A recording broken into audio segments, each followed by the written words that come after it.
I need some water. Well, I think I have some water right here.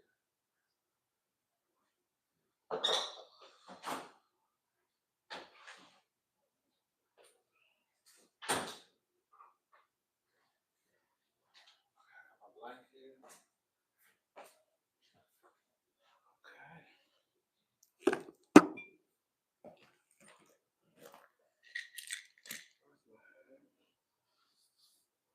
Okay, here we go. Oh my God. Okay.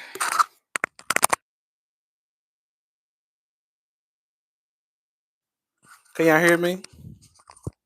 Hold on. Oh God. Okay. Okay. Here we go. Okay.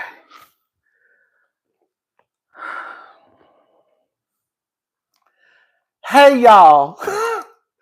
I want to thank y'all so much for waiting on me, sending you this to show love to my cousin and for you to do the Nigerian dance Porsha was doing. Thank you, Sublime Live. Let me catch my breath first. I'm so sorry, y'all. I want to apologize. So what happened was I had went to my best friend is in town. And I haven't seen her in forever. In face to face, physically. So I went over to his place, and it was really supposed to be just a go in and go out. But girl, of course, we started talking, and I really didn't plan on being there for more than like 10 or 15 minutes. Because I was like, I'm going live at 10:30. And so I was like, I can still make it to his place because he really lives right around the corner. So, anyways, I went to his place, and it was really supposed to be like an in and out, girl, really 5 minutes, 5 to 15 minutes. But then we started talking, and girl, I just got behind schedule, and I was like, girl, I gotta go. I was like, I had to push my live up to 11 o'clock. So that's why I'm late. I'm so sorry.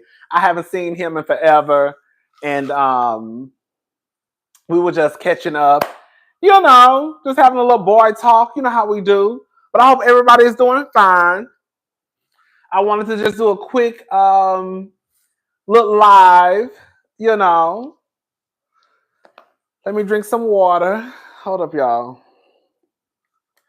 But one time I literally just walked in the house. I just washed my hands. Hold up.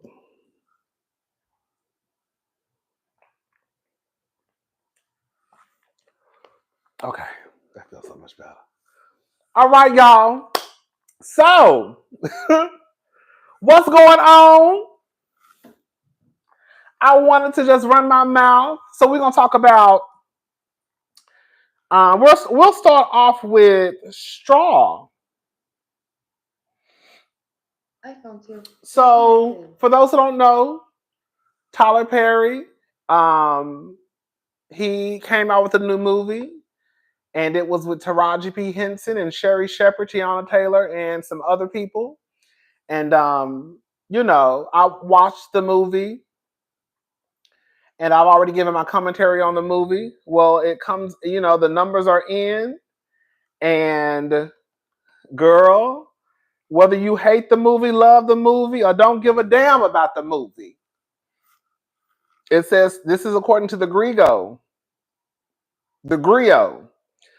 Tyler Perry's Straw, starring Taraji P. Henson, was the most watched movie on Netflix last week, and it wasn't even close. Girl, they said Taraji. Oh, sorry.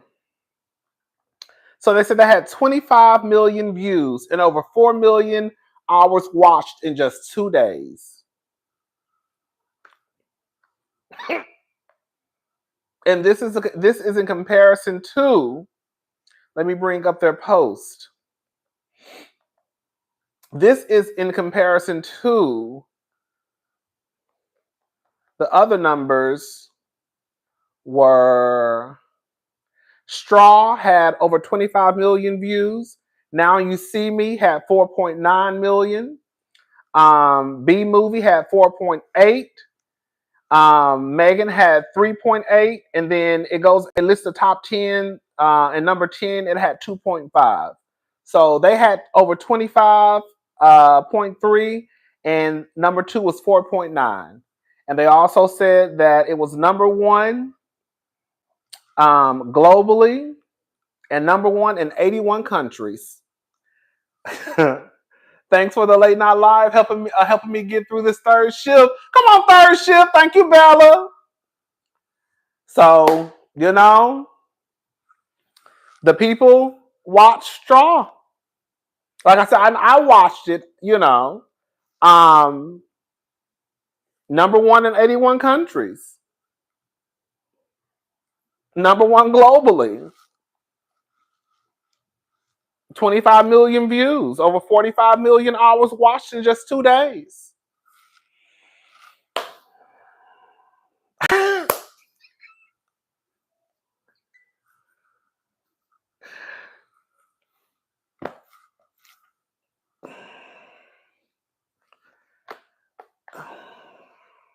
Girl, I said it was a horror. Girl, I said it was a horror movie. Hello? Girl, I was over here. I was over putting my head underneath the covers. Ooh, ooh, ooh. Girl, it was a horror movie for me, baby. That lady went through too much stuff. Baby, that lady went through too much stuff. Girl, when I tell you, not Taraji. What was her name? Janika. Girl, Janika. Wasn't that the character's name? When I tell you Janika went through all of that in 1 day, I said, "Oh, girl, Janaya. That's what it was, Janaya, baby." When I tell you, Tyler Perry had that lady waking up in a hot apartment, no AC, a dirty tub. When I tell you, as soon as I saw that little girl in that tub, I almost turned my TV off. I said, "Oh, no, ma'am. No, ma'am. No, ma'am. No, ma'am. No, ma'am." As soon as I saw that little girl in that dirty tub, I almost turned my TV off. Girl. Baby, this lady done got evicted. All her stuff put out on the corner. Baby, she done got cursed out at work. She done got a glass bottle thrown at her at work. Girl, somebody threw a glass at that lady and it hit the ground by her feet. Cursed out by her boss. Yelled at by her boss. Okay? Girl. Then fired by her boss. Then was in the middle of a stick up.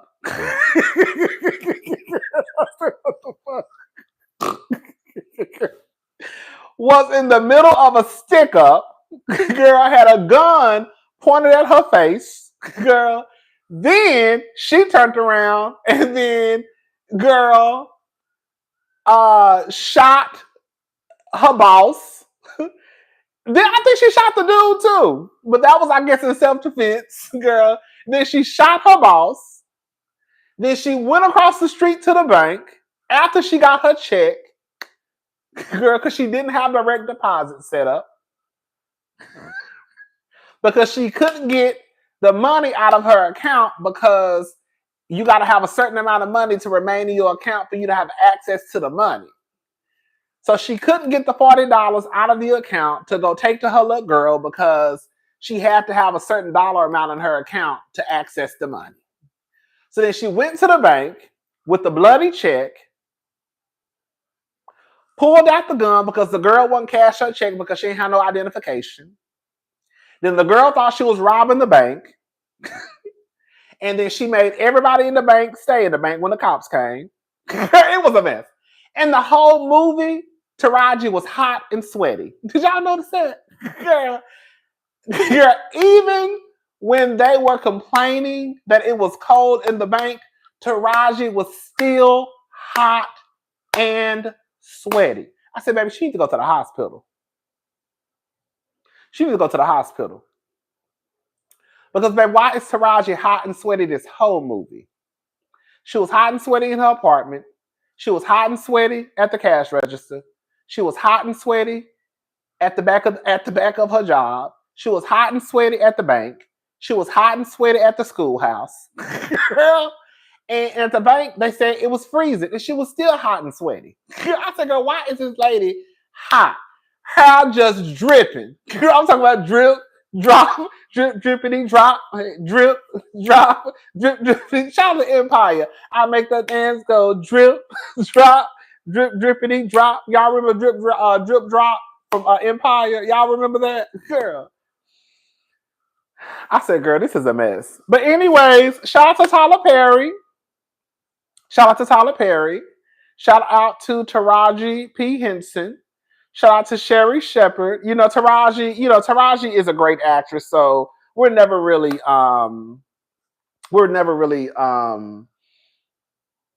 what's the word I'm looking for? We know what she's gonna give. Sherry, on the other hand, I thought she did a great job. And maybe it was because we've never seen Sherry in that type of role before, but Sherry really did do a good job. The story was, it was just a story. It was just a story. This is what Sherry Shepherd came out and said. Girl, that was a mess, girl. This is what Sherry Shepherd had to say. I don't have the tweet. I thought I had the tweet. I don't have it.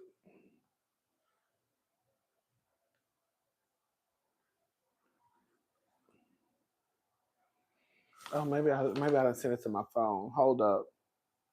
This is what Sherry Shepherd had to say on Twitter.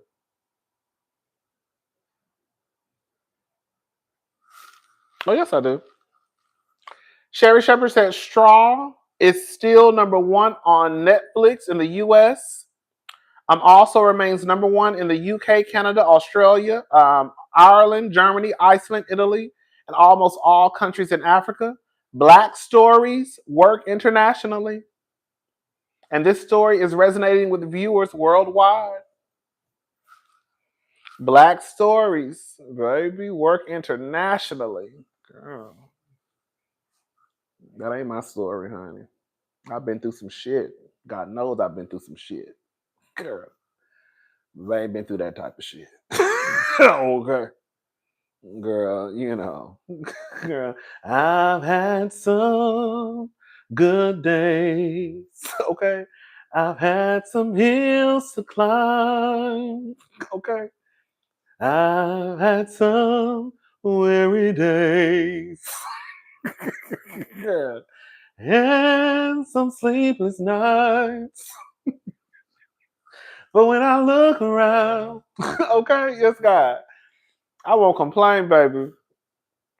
I won't complain, girl. But I ain't never been through no shit like that, though. I ain't never been through no shit like that.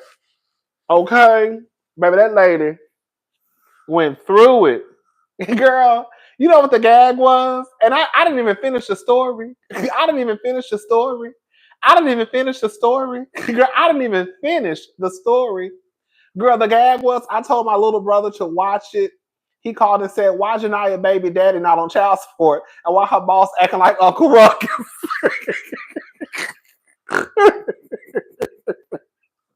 Thank you, Isma. And you know what? You know what? I didn't even finish the story. After all it was said and done, that bitch went to prison.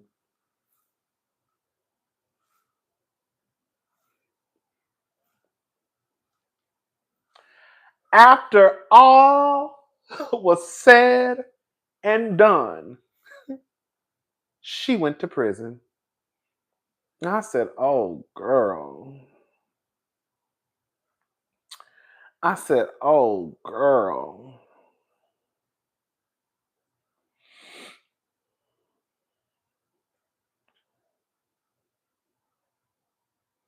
I said, from the projects to prison, and the girls online talking about girl, girl.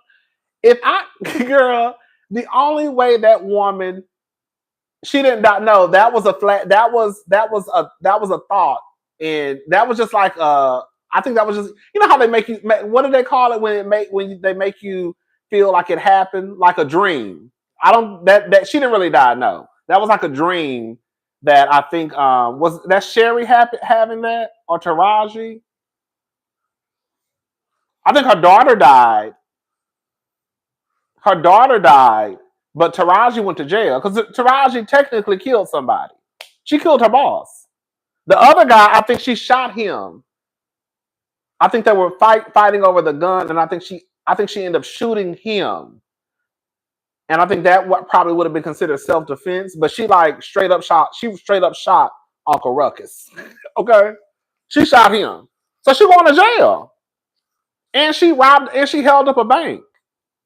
She didn't rob a bank technically, but she held up a bank, so she's going to prison. And the girls online talking about, oh my God, this is what love and support is. Girl, the yes, yes, yes. There were times in the movie, let me just be honest. I said this the other day. There were times in the movie where I was like, oh my God, right? A couple of times I got emotional. When they were like, when she looked on the screen and she saw she had some support and all that stuff. That was like, oh, this is so sweet. But girl, after that, I kind of snapped out of it because I said this bitch is about to go to jail. Girl, it took for this lady to have to go through all of what she went through for some people to be standing outside, hollering and screaming her name for her to finally feel love and support.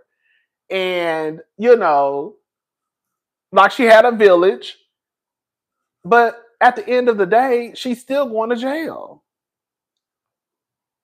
She killed somebody and she held up a bank.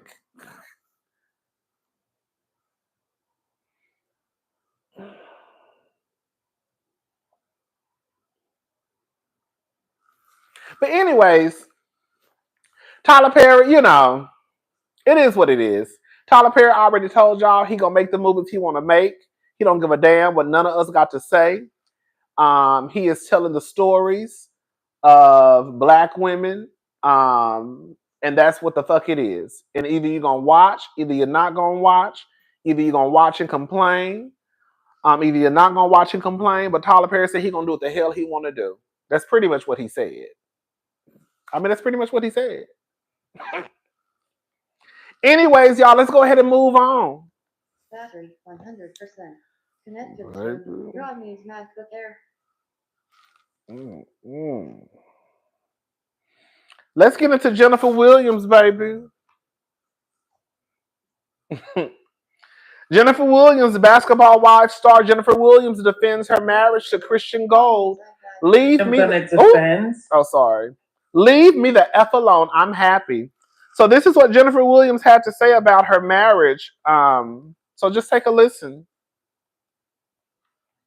When it comes to my marriage, it's something that I am gonna defend at all costs because leave him out of it. I'm on the show, and if you have an issue with me, that's fine. But I don't understand why women always have to bring up someone's husband, and especially when you ain't got one for me to talk about. Obviously, there's been a lot in the media about you and Evelyn Lozada. Do you feel like she has any genuine concern at all? I say it's not genuine because at one point, yes, we were friends, but because of everything that has happened, we are cordial because of the show, but we don't rock like that. For those that don't think that it's real, it's real. It's not. This is not TV basketball. Like, this is a real thing. I think for me, I just want the world to know, listen, leave me the fuck alone. I'm happy. That's some of what Jennifer had to say. Listen, Jennifer, that's her husband. That's her man. That is, her protector, the provider, the leader, the head of household. That is, her everything. That's her marriage. That's her union. So Jennifer can feel however she wants to feel about her marriage. I'm sure everybody who is probably married does not want don't nobody want nobody attacking their marriage. That's just what it is, right? But here I go. But Jennifer, girl, this is my issue with Jennifer. And this is my issue with all the girls and boys that run down to reality TV. I will never understand how you can be on reality TV and think that your life will not be discussed. Your husband is literally on the show. It's not like her husband is like Shamia's husband, and like the only time you see him is on a FaceTime call, or you know what I'm saying, on some footage that Shamia shot while she was at the hospital while their daughter was getting, like Gerald ain't on the show. You know what I'm saying? Gerald is not on Real. The girl, we done seen Gerald 3 times. The first episode at Shamia's party, and girl, he showed his face, and we didn't see his face no more. We saw him the second time when the oldest daughter was having surgery in the hospital, and that was because Shamia recorded on her cell phone, and they used it on the show. And then we saw him a third time on a FaceTime call. Girl, Gerald don't be nowhere.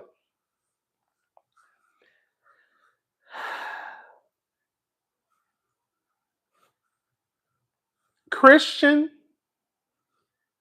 is mic'd up, girl, shooting scenes.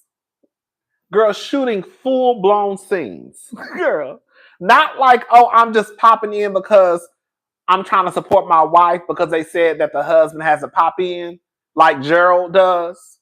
Like, Christian is literally in the middle of the mess.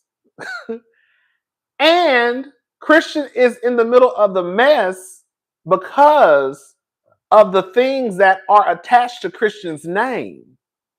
Jen is being dumb over the scamming man, but I kind of like that she finally has backup. She has never had family, and Evelyn took advantage of that. Thank you, Queen Bean. There's no way. If Gerald, I'm going to even bring Gerald into it.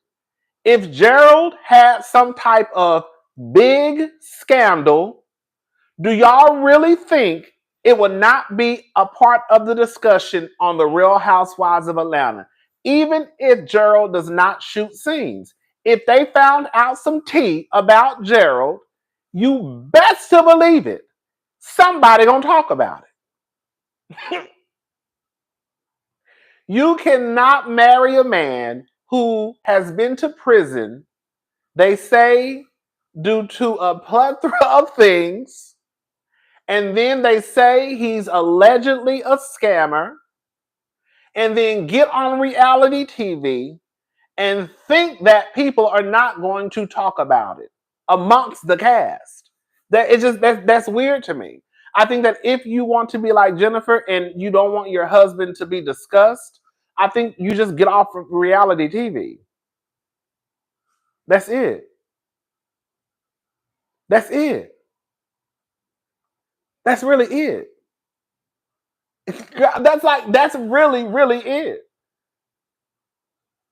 If you, and I say this across the board, I don't give a damn if you're Kyle Richards. Y'all know I don't care. I don't care if you're Kyle Richards. I don't care if you are Jennifer Williams. I don't care. Some things I feel like don't have to be discussed, right? Some things don't have to be discussed. Oh, that was some tape, girl. Some things don't have to be discussed. Childhood trauma, situations that could have unfortunately happened in college or while you were a child. Y'all get what I'm trying to say. I don't think those things have to be discussed. I don't think you should force somebody to talk about things like that. But baby, girl, your man, your woman, your marriage, your girlfriend, girl, it's up for grabs, baby. Girl, it's up for grabs, baby. Girl, your marriage, girl, your man, your woman, your side chick, your side nigga, honey, it's up for grabs. Now, I'm not going to talk about what happened in the college. I'm not going to talk about what happened when you was a child. Oh, we gonna talk about that nigga, though. we gonna talk about that nigga. We gonna talk about that nigga. And that's just what it is. Jennifer needs to get off of reality TV. Jennifer needs to get off of reality TV. That's all I can really say. Jennifer needs to get off of reality TV. Anyways, let's go ahead and move on. We're not gonna be on here too long. So, all right, y'all. Porsha.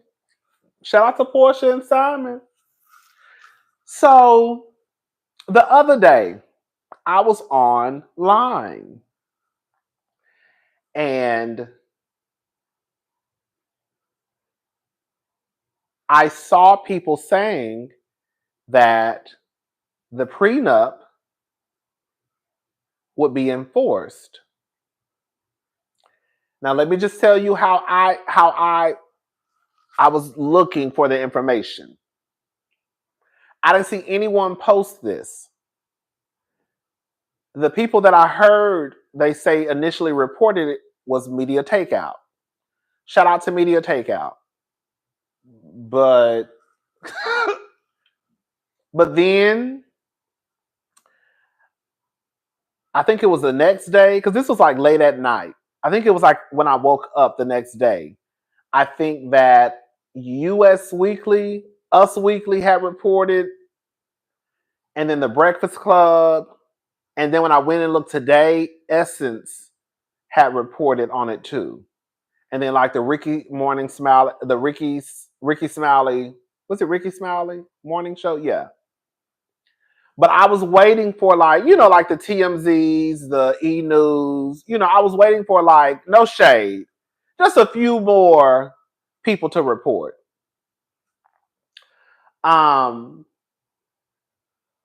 people are not necessarily saying a number. If you go read the article from Us Weekly, they don't really have a number. However,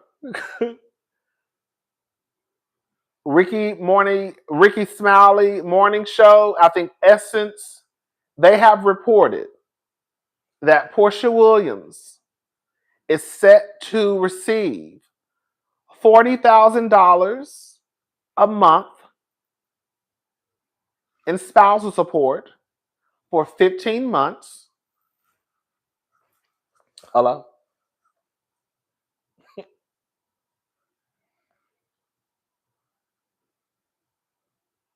They also reported that though the $7 million home the couple lived in was Simon's before they married, this is the Ricky Smiley Morning Show. Porsha has up until 2027 to decide whether she wants to stay. If she does, she'll need to refinance the home and buy out Simon's 50% equity. Until then, he'll continue paying the mortgage. That's what the Ricky Smiley Morning Show said. Us Weekly just basically said that he'll be required to pay her hundreds of thousands of dollars. They didn't really give a dollar amount. They just said hundreds of thousands of dollars. And then they said that the terms require him to split the equity of his $7 million premarital home. But they didn't say anything about him having to continue to pay the mortgage until whatever. So yeah, Porsha is supposedly might receive $40,000 a month. Now, girl, I know the girl's gonna say I'm hating. Girl, I know the girl's gonna say I'm hating. Okay, I know the girl's gonna say I'm hating. But can we have some real, girl? Shout out to Andrew Gabor. Can we have some real talk? Girl, Simon is not about to pay that lady the $40,000. Simon is in Nigeria. Where's she gonna get it from? Girl, who's girl? How she gonna get it? Girl, who's she gonna get it from? Girl, that man is in a whole nother country. Girl, hello, a whole nother continent. Girl, who's she gonna get it from?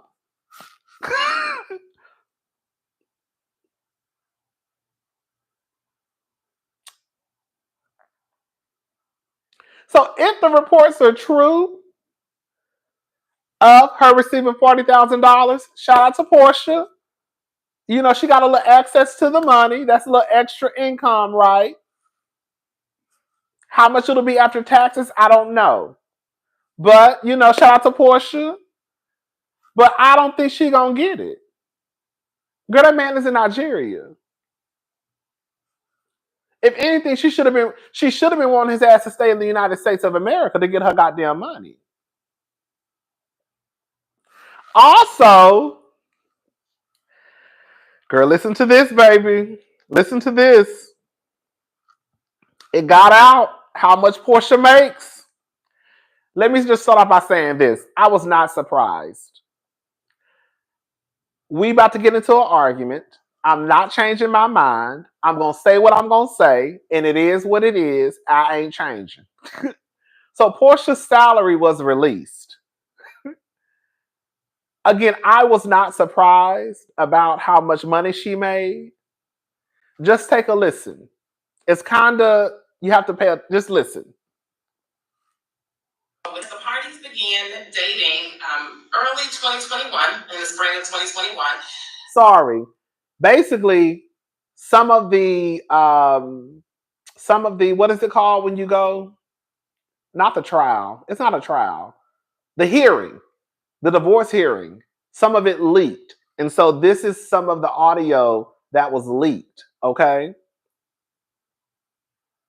The parties began dating early 2021, in the spring of 2021. They became engaged. And later on that year, you'll learn that on or about September of 2021, Ms. Williams actually left her employment with Dish Nation, which is a TV network, and she also left her employment with the Real Housewives of Atlanta. You'll also learn that during this time, Mr. Guobadia was actually giving his girlfriend about $30,000 a month, just off the strength of. So Porsha was getting $30,000 a month from Simon. Y'all listening? And his girlfriend. And so also during that time, Mr. Guobadia took that into consideration that, you know, since she had left her employment with Dish Nation and also with the Real Housewives of Atlanta, two of her primary sources of income, that he agreed to pay his girlfriend This was due to her leaving the show, right? Porsha, I had already told y'all this. I told y'all that I read online that Porsha was given an allowance. I didn't know how much it was. But I told y'all I read online that the court document said that she received an allowance. So basically, after she quit her jobs, he started giving her $30,000 a month. Okay, so listen. $30,000. Well, not agreed. There's no formal agreement at that time, but he was voluntarily paying her that. So that way she would have some sort of financial means to take care of her day-to-day needs. The parties then began a discussion about entering into a prenuptial agreement towards the end of 2021, I believe, maybe around December 2021, carrying into 2022. The parties did both hire counsel. They began negotiating. And you'll learn that during the negotiations, Mr. Guobadia relied upon the fact that Ms. Williams was no longer earning the average $1.6 million to $2 million that she was earning from Real Housewives of Atlanta as a cast member to the Real Housewives of Atlanta. And she was no longer earning her money from Dish Nation.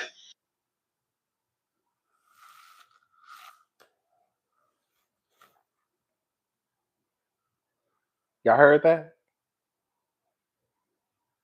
Y'all heard what she said?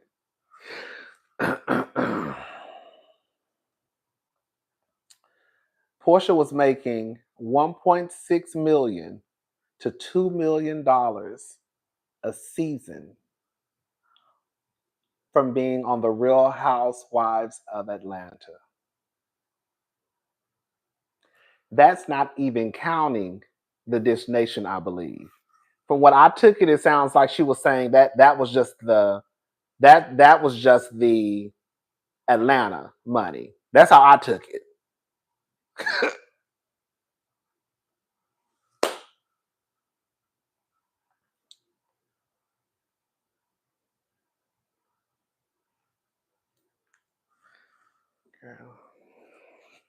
I said I wasn't gonna drink.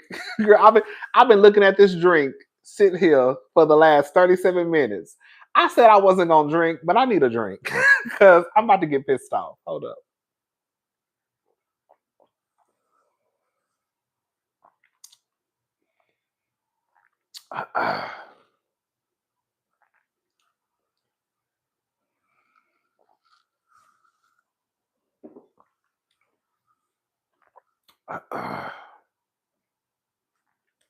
I saw people online, and it may have been some of you. I don't know. I saw people online saying that Porsha hit the jackpot. Porsha was playing chess, not checkers. Porsha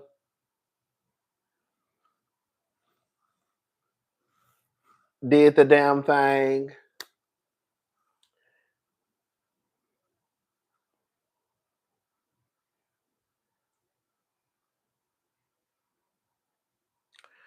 Porsha Williams.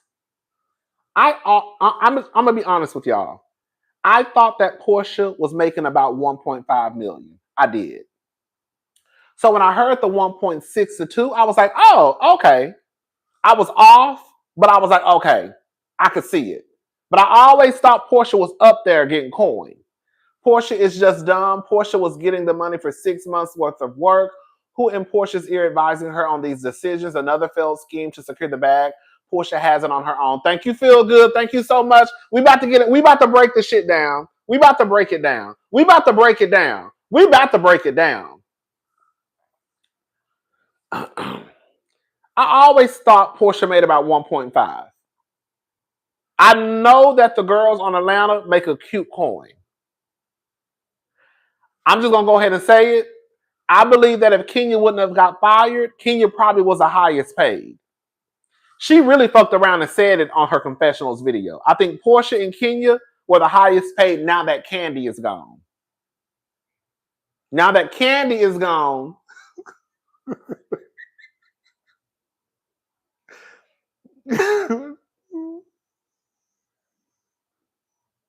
What's up, make it make sense? It seems like Porsha wasn't even playing Connect Four. She let a scammer tell her to quit her jobs. How dreadful. Right. One, I would fire Porsha next season. Porsha is I guarantee you, Porsha probably even making over $2 million now. I could see Porsha either making $2 million or probably 2.1, 2.2. I bet you Porsha is probably making over $2 million. I bet you Porsha is probably making $2+ million. Porsha is the highest paid, now that Kenya is gone, Porsha is the highest paid cast member. We know that because the other girls ain't making nowhere near what Porsha making. But let me just go backwards. Porsha Williams quit her jobs because I have been screaming from the mountaintop that Porsha really wants to be a kept woman. There is nothing wrong with being a kept woman, but you got to make sure that if you're going to be kept, you have to be kept by somebody who's not a fucking scammer and who might get deported. Like if you were being kept by Jeff Bezos, girl, if you were being kept by someone whose pockets are really deep and legit, that's one thing. But how do you quit your multi-million dollar job to be taken care of by a man who they say is a scammer who got deported? Porsha did not win. While yes, Porsha is a part of a show that is stressful and all types of shit happens on these Real Housewives shows. She's making double now. They gave Porsha Candy's check and more. She got a sweet deal. Porsha is playing chess. Thank you, College Ball Forever. The simple fact that Porsha quit her job making $2 million for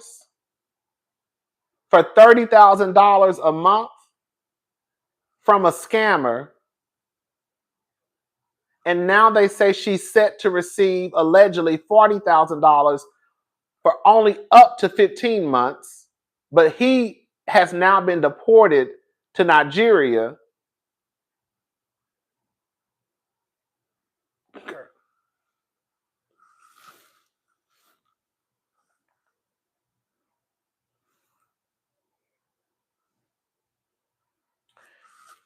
How is that smart?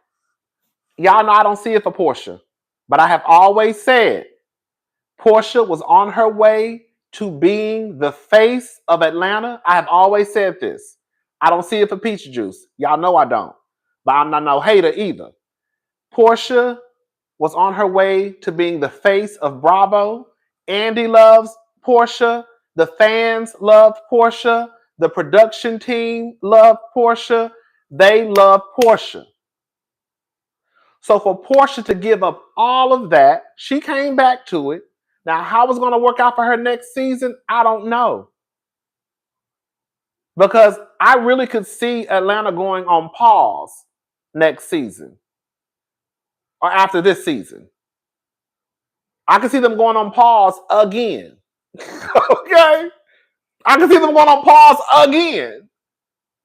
But the fact that Porsha left her $2 million job, her job at Dish Nation, and I'm going to be honest, I don't know how much Porsha was making at Dish Nation, but all I can say is this.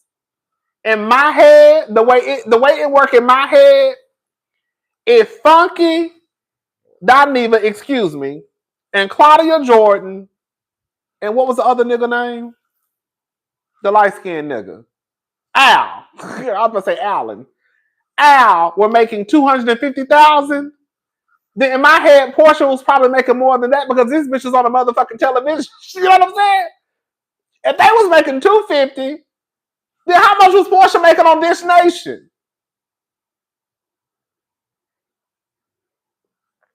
If they were making $250 down to Fox Soul, then how much the fuck was Porsha making over at Dish Nation?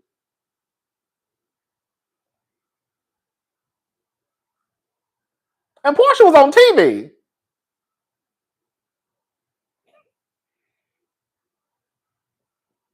Oh, thank you, make it make sense. Can you imagine how whack the reunion is without Kenya and Brit drama? I'm gonna be let me tap on that real fast, okay? I can almost bet you, shout out to Carlos Harris. I can almost bet you that reunion is probably whack. You know how I know? Girl, I bet you that reunion is whack. I hate to say it. For the most part, anytime the reunion happens, have y'all noticed Andy always comes out and he gives some type of speech or he makes some type of video like, oh, today was a long day. Girl, have y'all noticed that? Have y'all noticed? Anytime after a reunion, Andy always gets so loud like, oh, today was a long day. Girl, or he'll show the cards on the ground. We haven't heard Andy say nothing about that reunion. We ain't heard nobody say nothing about that reunion. I can almost bet you the reunion was probably whack. As much as I think that Brit is a horrible housewife, it does not take away that Brit was a big part of the conversation. And without Brit showing up, let's be honest, the first fucking 5 episodes was really the episodes leading up to Kenya and Brit. Kenya ain't at the reunion. Brit is not at the reunion. The first 5 episodes were pretty much leading up to the Kenya showing Brit. Girl, hold up. Hold up. Let me get my stuff. Baby, girl, the first part of the reunion, the first 5 episodes was Kenya talking about who is this hoe. So if we don't have Kenya at the reunion to talk about, girl, who was the hoe on the picture sucking dick, then it's like, and then we don't have Brit at the reunion, then it's almost like, girl, that's 5 episodes down the drain. That's 5 episodes down the drain. I really think, and y'all know I love Atlanta, but I really do think that the reunion is probably going to be whack. I do. How you get played twice in a divorce. Thank you, Krista. She hustled backwards. $3,000 a month equals $360,000 a year versus 1.6 for 6 months. She's a fool. Thank you, Resney. I don't get it either. But yeah, I don't get Porsha. That's not smart to me. Like, while I get it, right? You want to be a kept woman, but your man has to be able to keep you in order to be a kept woman. Porsha has the fantasy of the Maserati lady. I always say this. You know the Maserati lady, when the guy asks her, what do you do for a living? Remember the white lady? And the white lady was like, I'm married. Right? That is Porsha's goal. Porsha has the goal of someone stopping her in the middle of the street and somebody asking her, hi, ma'am, what do you do for a living? What do you work? Work? I'm married. That's what Porsha wants to do. Shout out to the girls who really are the Maserati lady. Okay? Work like, girl, that's ghetto. Who the fuck work? Right. Who the fuck work? Bitch, I got a husband. Bitch, work. That's how Porsha wants to be. The only thing I could say save the show would be if Porsha moved on from Simon with Kyle Richards. Prune Juice ain't interesting enough to be the anchor. She's not. This is the thing. Thank you, make it make sense. People think that because I go up for Kenya that I can't tell the truth. I have been screaming from the mountaintop. How many times have I gotten on my channel and said, Porsha cannot anchor a show? Porsha can't anchor a show. Porsha cannot anchor a show. Porsha can't anchor a show. You know how I know? Because when she had her spinoff show, she couldn't anchor that show.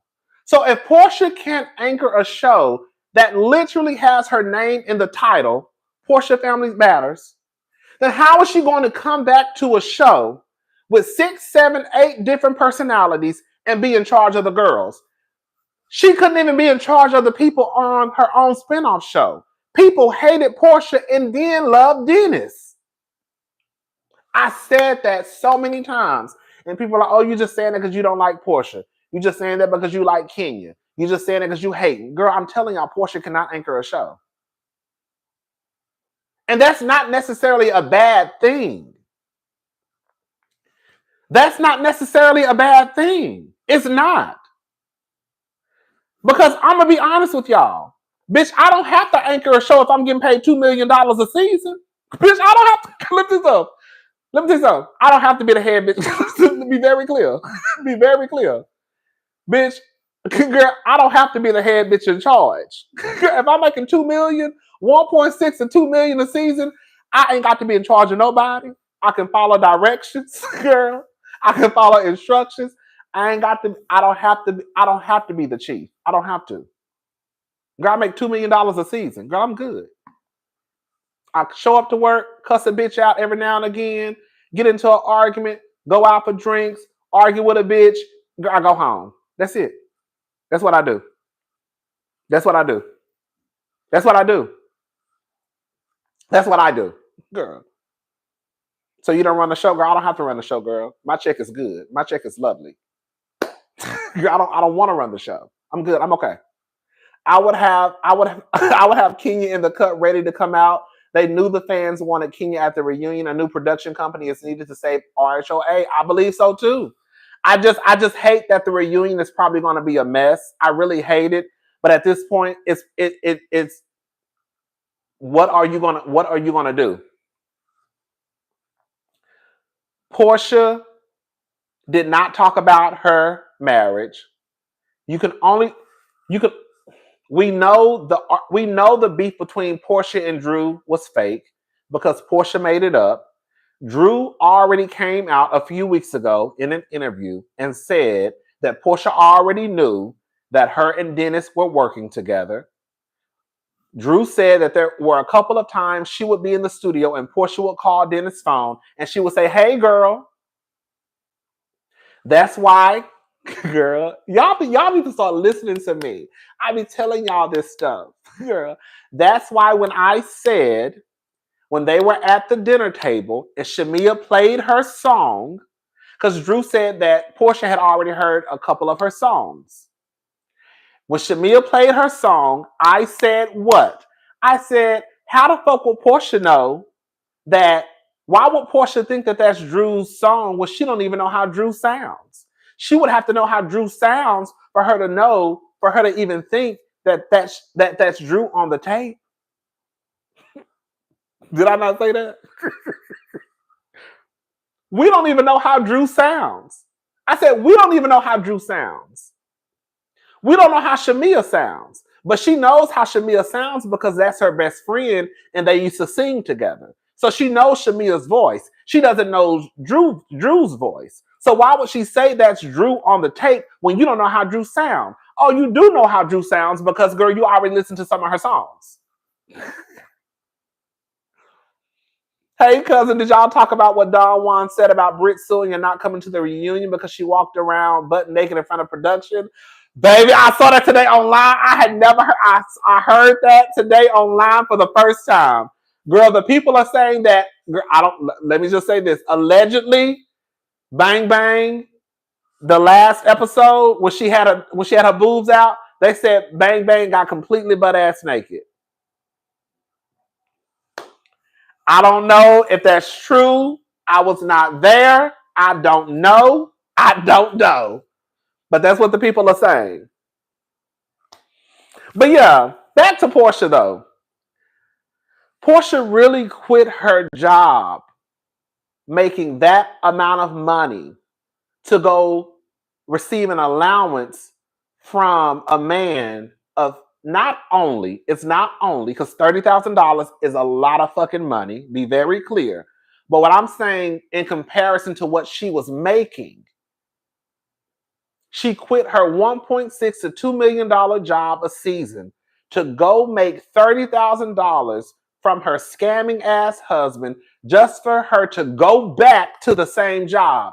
I am telling y'all, and I'm not going to change it. If Porsha would have just stayed on that show, Porsha would be in charge of that whole goddamn franchise.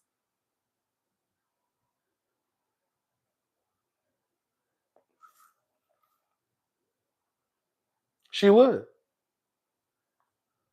If Porsha would have stayed her ass on Real Housewives of Atlanta and just got dragged by Marlo and Kenya, Porsha would have been running that goddamn Atlanta.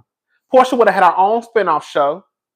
Even if Simon would have gotten deported, Porsha could have just bounced over back to Atlanta or still kept on doing her own spinoff show. Porsha would have been charged of the girls. That's when Porsha would have had like the power. Like, y'all hoes can't fuck with me. Girl, I run this shit. Like, I run this just because I'm Porsha. You see what I'm saying? But now Porsha has fucked up. This is where Porsha fucked up. Because Porsha came back and now don't nobody like Porsha.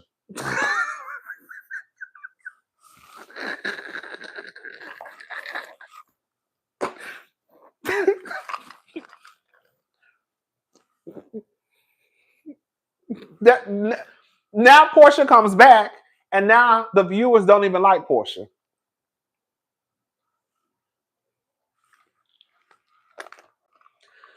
So the likability factor that Porsha had is out the door.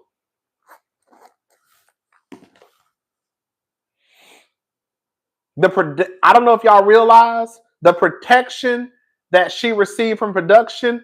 I think that went out the door. I'm going to tell y'all what happened. Now, I don't know this to be facts, but I think this is what happened and why production actually left Porsha out to dry by herself. What's it called? How do you say it? Hang out to dry by you know what I'm trying to say, girl. The Don Julio Actifulio starting to kick in. I think this is what happened. I think that when Porsha came back to that show, I think that Porsha lied.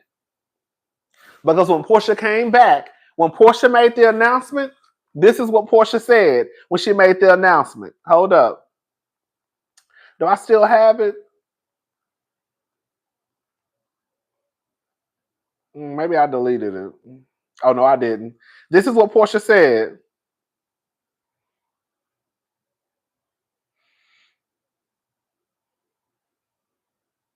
Who said that?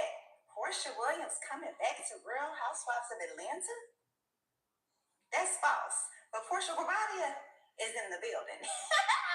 See y'all? That's what Porsha said. A few weeks later, Porsha filed for divorce from Simon.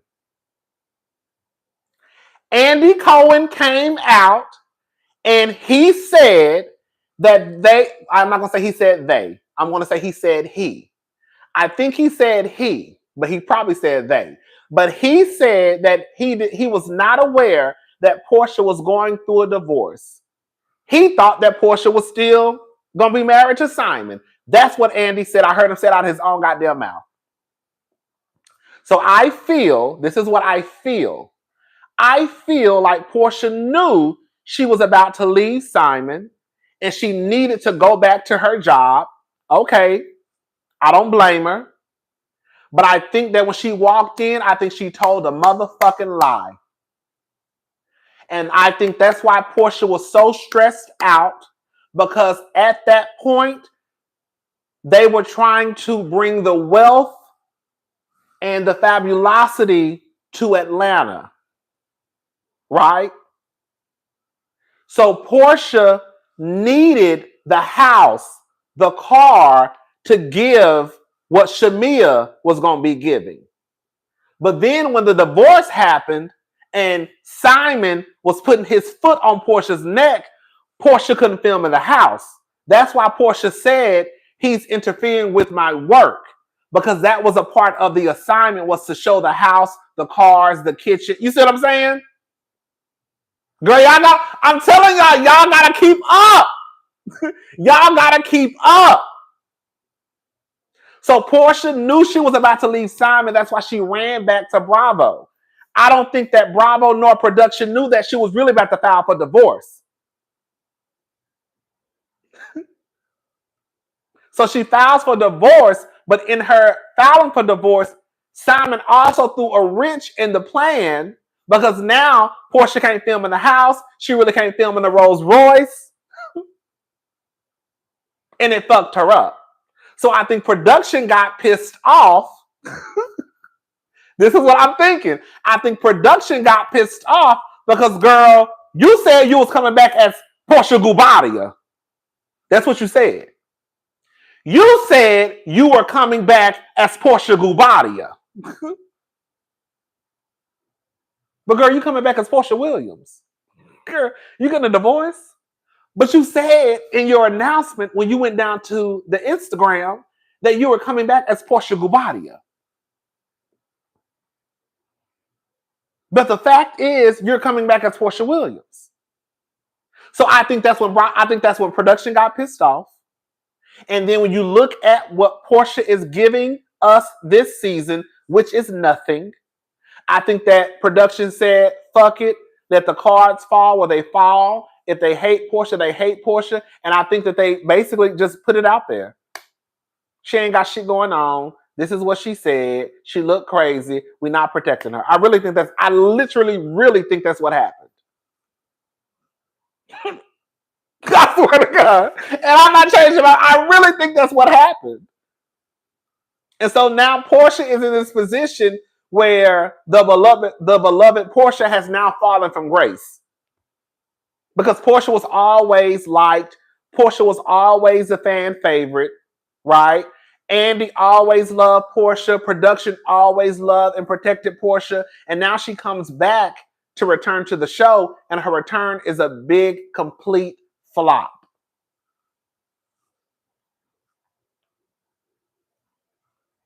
I'm telling y'all really have to sit back and think about the timeline.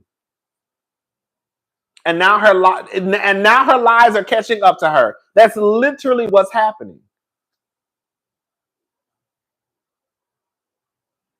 Girl, I'm not over here just saying some shit just to hear myself talk. I really do believe that's what happened in Porsha's case.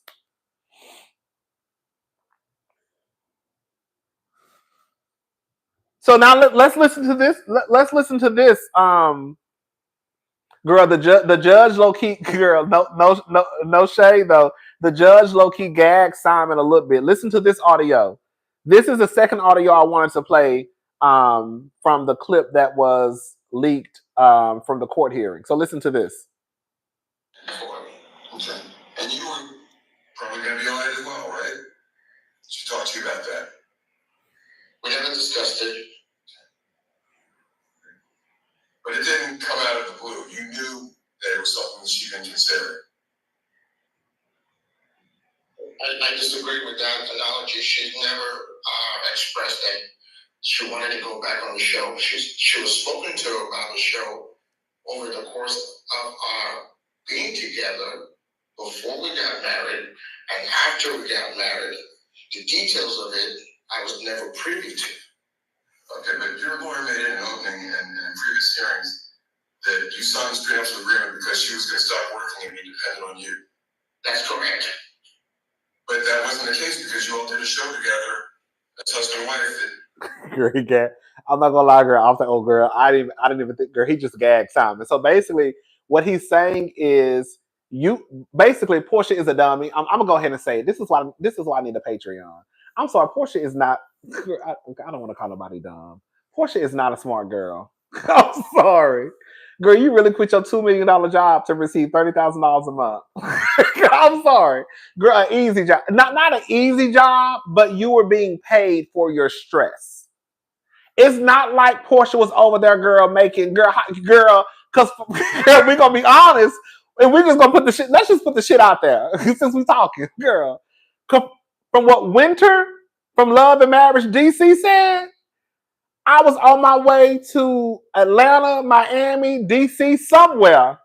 And every time I go out of town, I download a lot of stuff so I can be occupied while I'm flying. Y'all know my nerves be bad.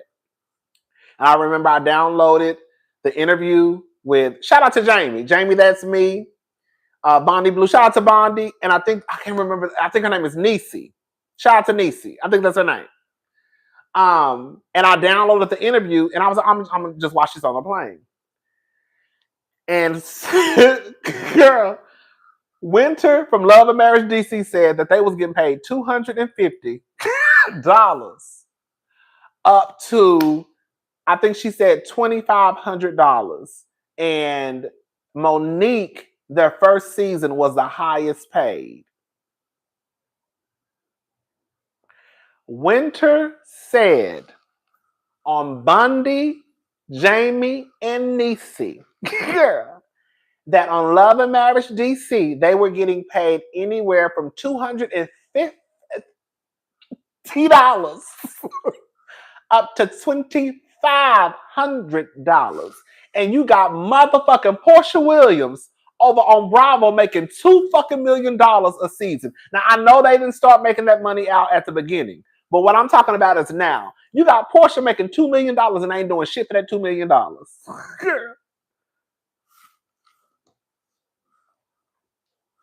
Porsha was making $2 million to film for a few months, go around, promote the show, and then you done.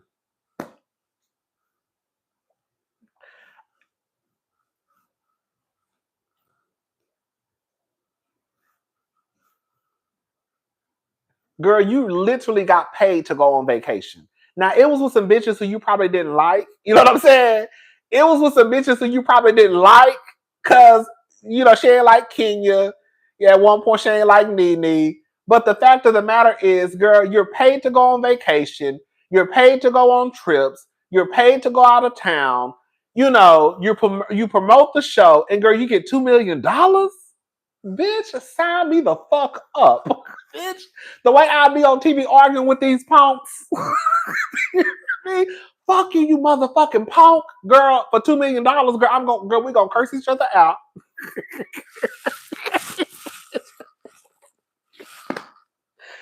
Bitch, for $2 million, bitch, girl, and y'all wonder why Candy used to always say, before she started getting into Broadway and stuff, before Candy quit, Candy used to always say, bitch, I'm not leaving this job. Girl, where I'm going to make this type of money doing what we do over here? Candy used to always say that. Now, she quit now because Candy, I think, was over it. And plus, you know, Candy is on her Broadway stuff and all that stuff. But Candy used to always say that. Because where you make that type of money at? Doing what you do. Bitch, sign me up. Girl, sign me up. And my thing is, if you're going to walk away from that type of money, let's be very clear, okay? Let's be very clear. What's up, Faith, Love, Life, and Style? Let's be very clear. Like most people, me, you, your mama, and your cousin too, we need our check. Most of these housewives, those checks are their bread and butter. So unless you have something to offset that check, you're not walking away from that check like that. Unless you're just a fool. Like Porsha. You ain't walking away from no $2 million if you ain't got $2 million to cover the $2 million you about to leave on the table. Candy could walk away from her $2+ million because Candy over in New York, girl dancing around Times Square with Denzel Washington and the Broadway girls and boys. So Candy all right. But Candy didn't leave until she could find the money to cover the money she was about to leave on the table. You see what I'm saying? I guarantee you Candy ain't walked away from that check and she ain't got no other check coming in to replace that check. Because ain't nobody doing no shit like that. Nobody is walking away from that type of money unless they like a Lisa Vanderpump, a Heather Dubrow, you know, one of them bitches who just got it. You know what I'm saying? But nobody is walking away from that type of money like a Porsha, a Kenya, a Cynthia. I'm not trying to be shady. I'm not trying to be shady. Like, they're not just walking away from that money.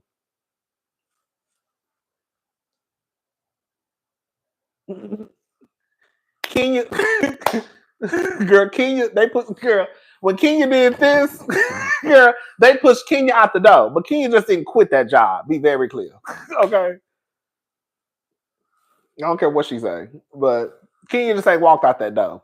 Girl. Was she fired? Whatever words you want to use, girl, fired. It was a mutual decision. She just ain't walked away from that type of money. And then you was just complaining. Girl, y'all know Kenya is my girl. Kenya is my girl. That's why I ain't gonna never make it to her YouTube channel. Kenya is my girl, but Kenya was just talking about how she was in a hole $400,000. Who the fuck in a hole $400,000 and gonna walk away from $2+ million? You know what I'm saying? Like, I'm not trying to be funny, but we just gotta tell the truth, y'all. Kenya was just telling us like she was in the hole. So all I'm saying is, we're not talking about my girl. But all I'm saying is Porsha was a fool. Now, did y'all hear what the judge said? The judge basically gagged Simon because the deal was Porsha quits her jobs and you give her $30,000.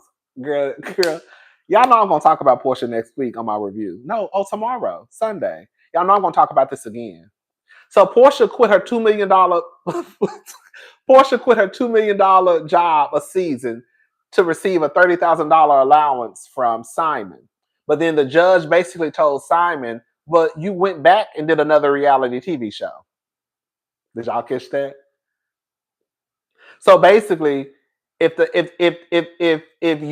you're telling her if you quit your jobs, I'll give you $30,000 a month. But then why did you sign up to do another reality TV show? Because Simon want to be on TV. As we've been saying. Simon loves the attention. That's why Simon was always posting so he could make the blogs.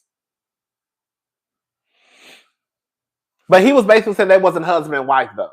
I don't think they were not. I don't think they were husband and wife when they shot. I don't think Simon. What? Let me ask y'all because I don't know. Were Simon and Porsha married when Porsha did her spinoff show? I don't think they were married at the time. Oh, they were married? Oh, they were. Okay, that's what I was thinking. I don't think they were married at the time. So that's basically what Simon was trying to say. No, but we wasn't married. Correct. I don't know what she learned when she did her show. I literally just met her, and a week or two later, asked to be on the show, and I was just being a supportive boyfriend at the time. Did she not do a show with you while you were married? So Simon is if you can't hear, Simon is basically what it sounds like to me. Simon is basically saying when he met Porsha, the spinoff show was probably already in the works, and he just agreed to it because he was trying to be a supportive boyfriend. Which I'm not gonna lie, y'all, I can kind of believe that when you think about it, because Simon and Porsha, well, supposedly Simon and Porsha got together real fast. You see what I'm saying? So I could see Porsha in talks already for a spinoff show. So if he got with Porsha, I could see that.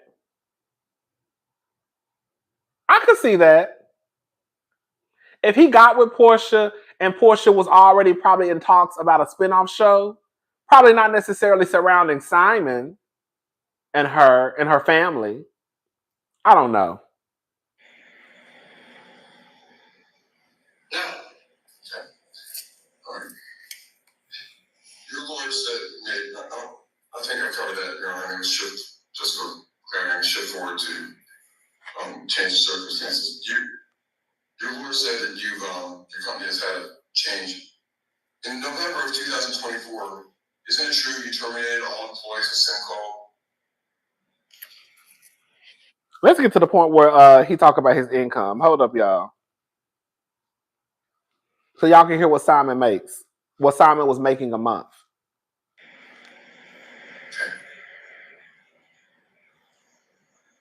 Hold up, y'all. Because I can. Do you see under bank accounts and savings, and as it says Exhibit A2 of the Prenup? In other words, you defer to the exhibits on your prenuptial agreement in response to these questions about your assets, your bank accounts, correct? Correct. Okay. I'm gonna scroll up. Gotcha. All right, scroll down.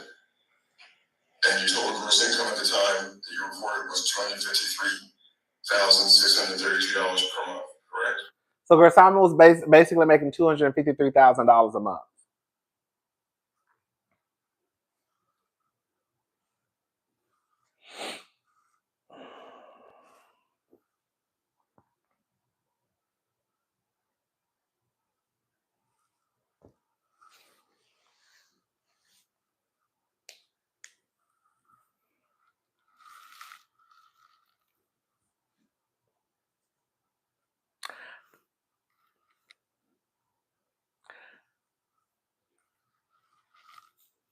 I don't give a fuck what nobody say.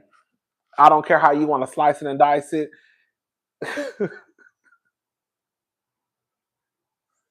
She can't do arithmetic and she has no comprehension skills because that's simple math. 1 + 1 = 2. Thank you, Resney. I don't give a fuck what nobody say. I don't give a fuck what nobody say on Twitter. I don't care. I don't care. I don't care. I don't care. I don't care. Porsha leaving her job, making that type of money for $30,000 a month from a motherfucking scammer who just got deported is absolutely insane to me. Nobody will get me to understand how she was processing that in her head. That man convinced you to quit your jobs, your 2 highest paying jobs, which was the Real Housewives of Atlanta and Dish Nation. And then she also said on this season that her sheets line kind of fell to the wayside with her due to her being a wife. So basically, Porsha really just quit all of her jobs and let her businesses kind of just fall to the side. That does not make any sense to me. You let a scammer convince you to quit your $1.6 million to $2 million a season job. Girl, you probably working 6 months out of the motherfucking year, if we're gonna be honest. Y'all probably film for 3 months and y'all probably promote for 3 months. Or film for 4. Girl, we'll say Porsha probably worked 8 months, 8 months out the year. Girl. When Bravo was when Atlanta was really popping, that was probably filming like 5 months. 5, 6 months. I don't know, girl. Because they, back in the day, them heifers used to put out like 22 episodes. So they was working. Girl. Porsha ain't getting nothing from that scammer. Nigeria likely won't enforce the judgment. Thank you, Michelle Johnson. That's what I'm thinking too. So Porsha quit her jobs, all of her jobs. Porsha quit all of her jobs. Shout out to what's the hell her name? Phaedra. Porsha quit all of her jobs.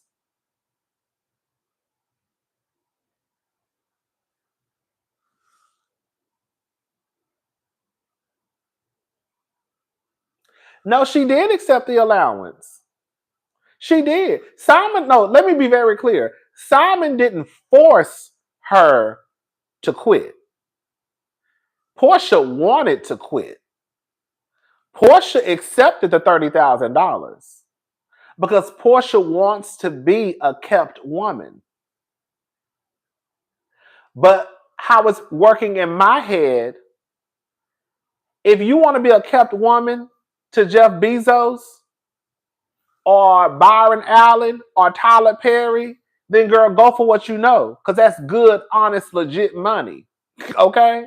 But to quit your jobs for a scammer and you're only getting 30, and I'm saying only due to what she made on Atlanta, and you're only getting $30,000 a month, and now he is deported, but they say he has been ordered to pay you $40,000 a month, but the motherfucker is in Nigeria.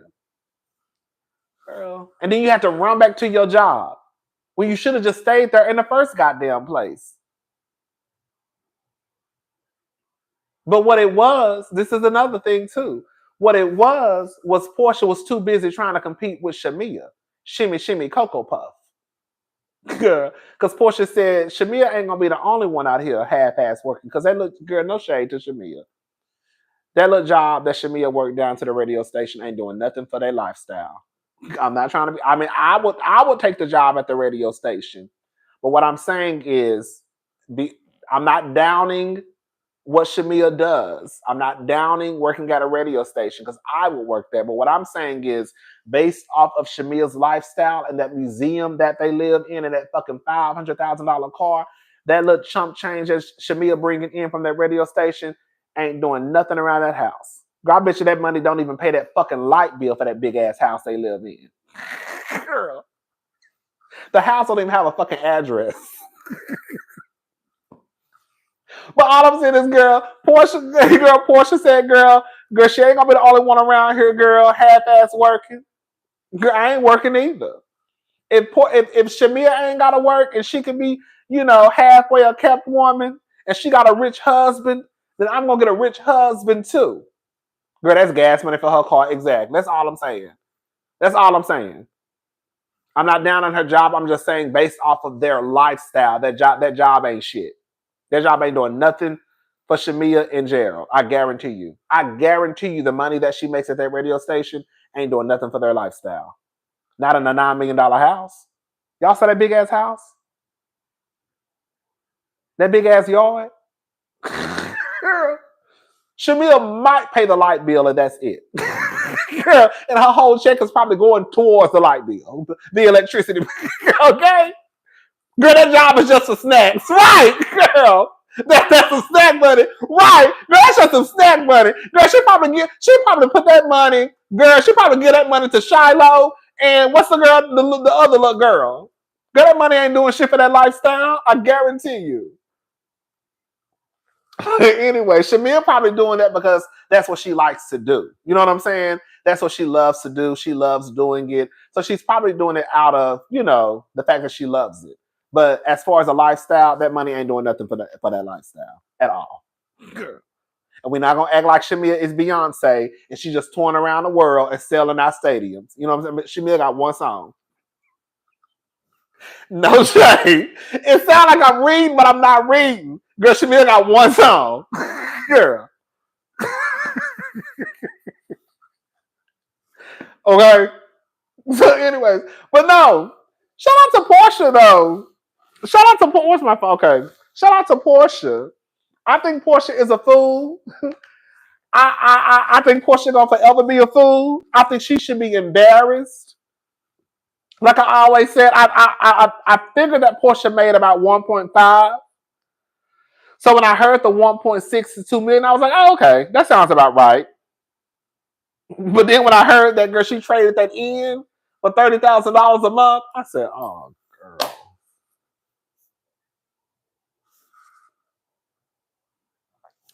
Baby, as soon as that lady said that she quit her jobs for a $30,000 allowance from a scammer, when I tell y'all I almost got my phone and threw it out the motherfucking door, bitch.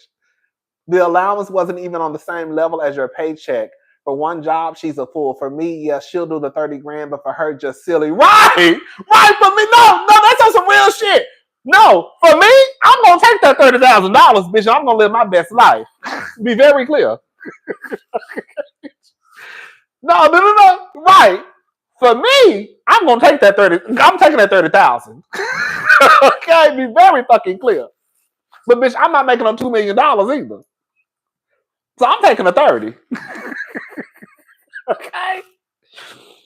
But no, I'm not quitting. I won't quit my YouTube job though. Girl, I'm not quitting my motherfucking YouTube job, bitch. I'm not quitting my job over nobody, bitch. Okay. But for real though. Okay, girl, 30,000. You wanna see some, okay? Bitch, let me see the cash, baby. 30,000, baby. Hand it to me, baby. I damn sure take it. But yeah, I was so disgusted. I was so disgusted in Porsha. And I know y'all know I don't too much care for Porsha, but I just want the girls to just be smart. That's what I'm saying. Like I was so disappointed in Porsha because I was disappointed in Porsha because of what I think would have been Portia's future if she would have stayed and just never left the show. And the fact that she gave up so much to be married to a scammer for 15 months. And girl, you were making over $2 million annually, girl. When you bring into account your check from Bravo and your check from Dish Nation, and you traded that in for $30,000, girl, just so you could really say, I don't have to work. Girl, I don't want to work either. Girl, bitch, let me say something. If I could be a rich black woman, girl, if I could be a rich black woman and have no care in the world, I would. But that ain't my story. Most people in the world have to work.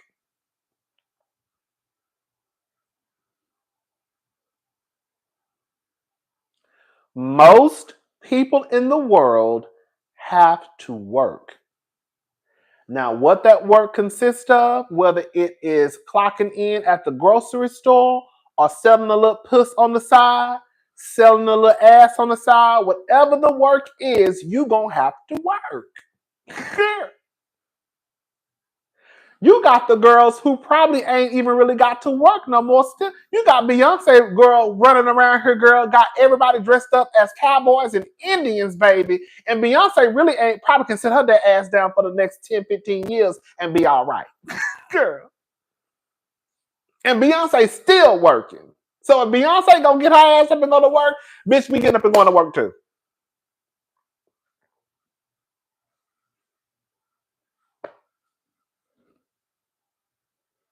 And Beyonce is married to a billionaire. Hello? I think Beyonce might be a billionaire now too, honestly.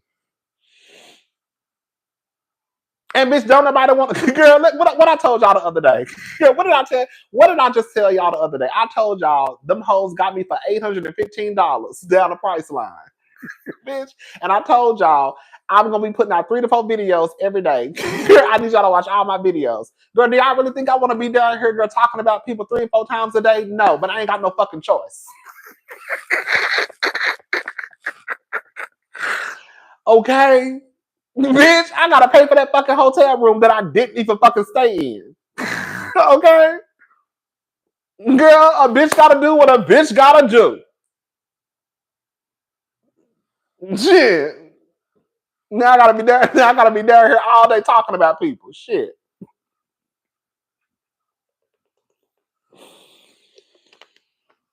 Okay. Girl. Shit.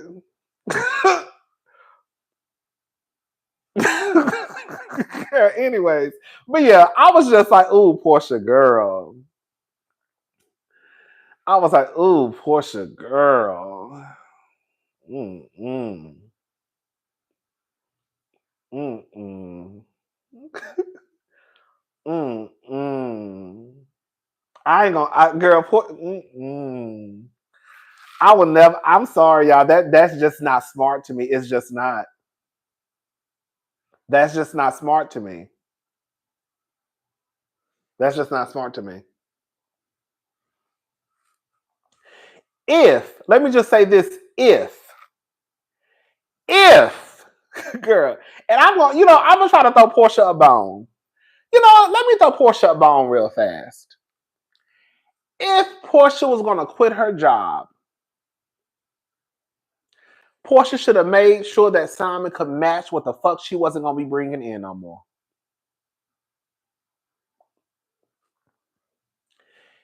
If Porsha was going to, not if, because she did quit her job, but when Porsha quit her jobs,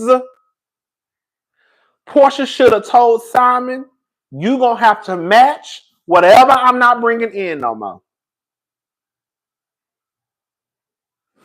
So, girl, let's do the math. Girl, we just gonna keep it at 2 million.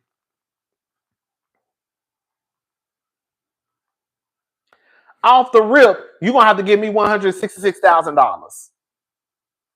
Because if I divide that by 12, that's how much I would be getting a month, right? Again, marrying the wrong man a second time, a fool. Talking about she learned her lesson the first go around. No, you didn't, Porsha.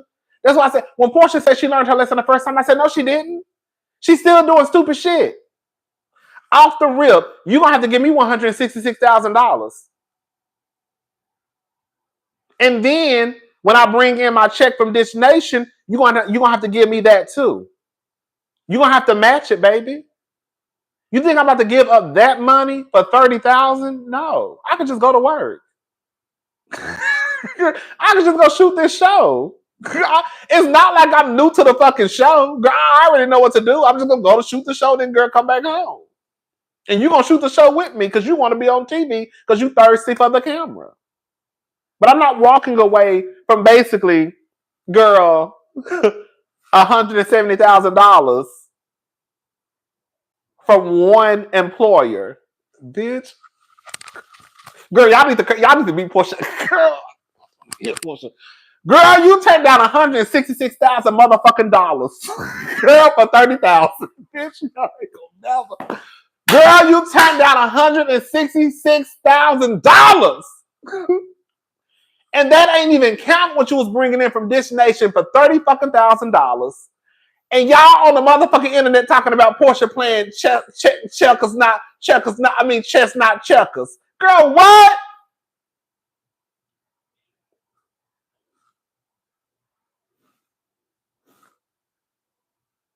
How?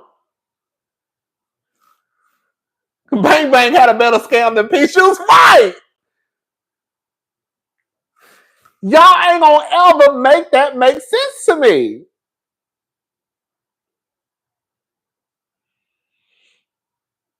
God, no, that's right. And even right. Even then, who's to say he will continue to match what you make? I'm not quitting my job. So I'm with you, girl. That's true. Because even then, the motherfucker might try to might try to pull a stunt.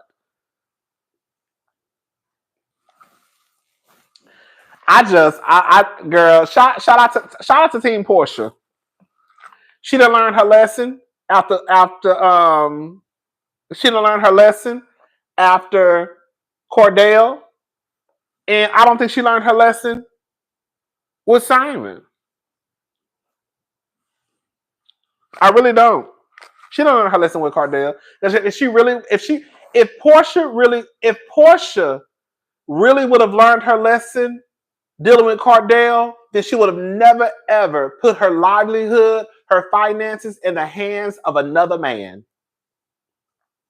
Let me repeat that again. If Porsha really learned her lesson after she divorced Cordell, remember at one point when Porsha got out that marriage with Cordell, Porsha couldn't even afford to buy shoes. Remember that scene when she was at the mall and she said she couldn't even afford to buy shoes? Remember she said that? I know y'all remember Porsha at the mall. I forgot what season it was. And she said she couldn't afford to buy some shoes. If Porsha had learned her lesson dealing with Cordell, baby, what Dr. Heavenly said. Let me tell you something. Let's use Dr. Heavenly for an example. As an example. That's why I always call, y'all know I love Dr. Heavenly. That's why I always say Dr. Heavenly be full of shit. Girl. Dr. Heavenly be full of shit because she'll come down here on that show talking all that crazy shit. Heavenly ain't never quit her jobs though. Clock that T. Clock that T. Heavenly ain't never quit her jobs. She'll sit here and spit all that shit about daddy. My man is a protector, head of household leader. I trust my man. But she ain't never quit her motherfucking jobs. And after she had them babies, she took her black ass back to work and had nannies and cooks and shit in the house. And was ordering Uber Eats. She went from full-time to part-time, I believe. But Heavenly has always had a motherfucking income. Girl. So when Heavenly be going down to the show, girl, she ain't learned nothing from Candy either. Right. When Heavenly be going down to the show, talking about my man. Yeah, your man. But girl, Heavenly, that's why I always say, that's why Heavenly don't have respect for Toya. Because in Heavenly's head, Heavenly don't like lazy bitches. She looks at Toya as lazy and sorry. That's why she never had respect for Toya. Because your man over there working like a motherfucking dog, trying to provide this lifestyle for y'all, girl, and you just sitting in the house spending all the goddamn money. Get your ass up and go get a job. I don't care for her, but Kris Jenner learned her lesson when she divorced Rob. She couldn't even buy a pizza. She said, Kris is in control of the coins. I know that's right. Thank you, Resney. But yeah, shout out to Porsha, though. I'm going to leave Porsha alone. I'm going to leave Porsha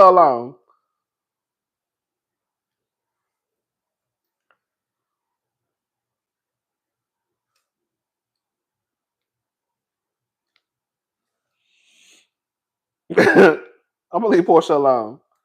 But yeah, girl, let me let the lady alone.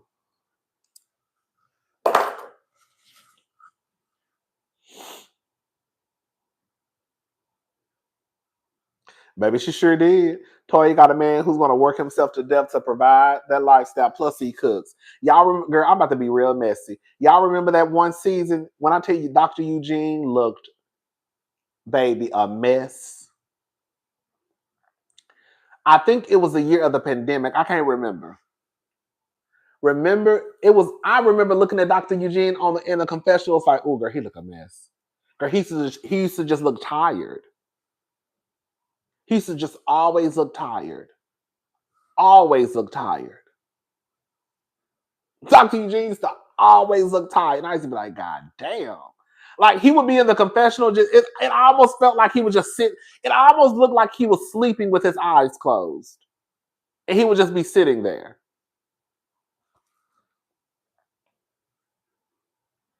You know, girl, now I'm talking too much. I didn't have no respect for Toya either. I'm sorry. I didn't. Let me tell y'all something. I'm about to say something and I'm not going to take it back. If you can be a kept woman, then be a kept woman. Girl, it is what it is. That's not me. If that's you, that's you. Shout out to y'all. But let it be from somebody who legit, not no fucking signer.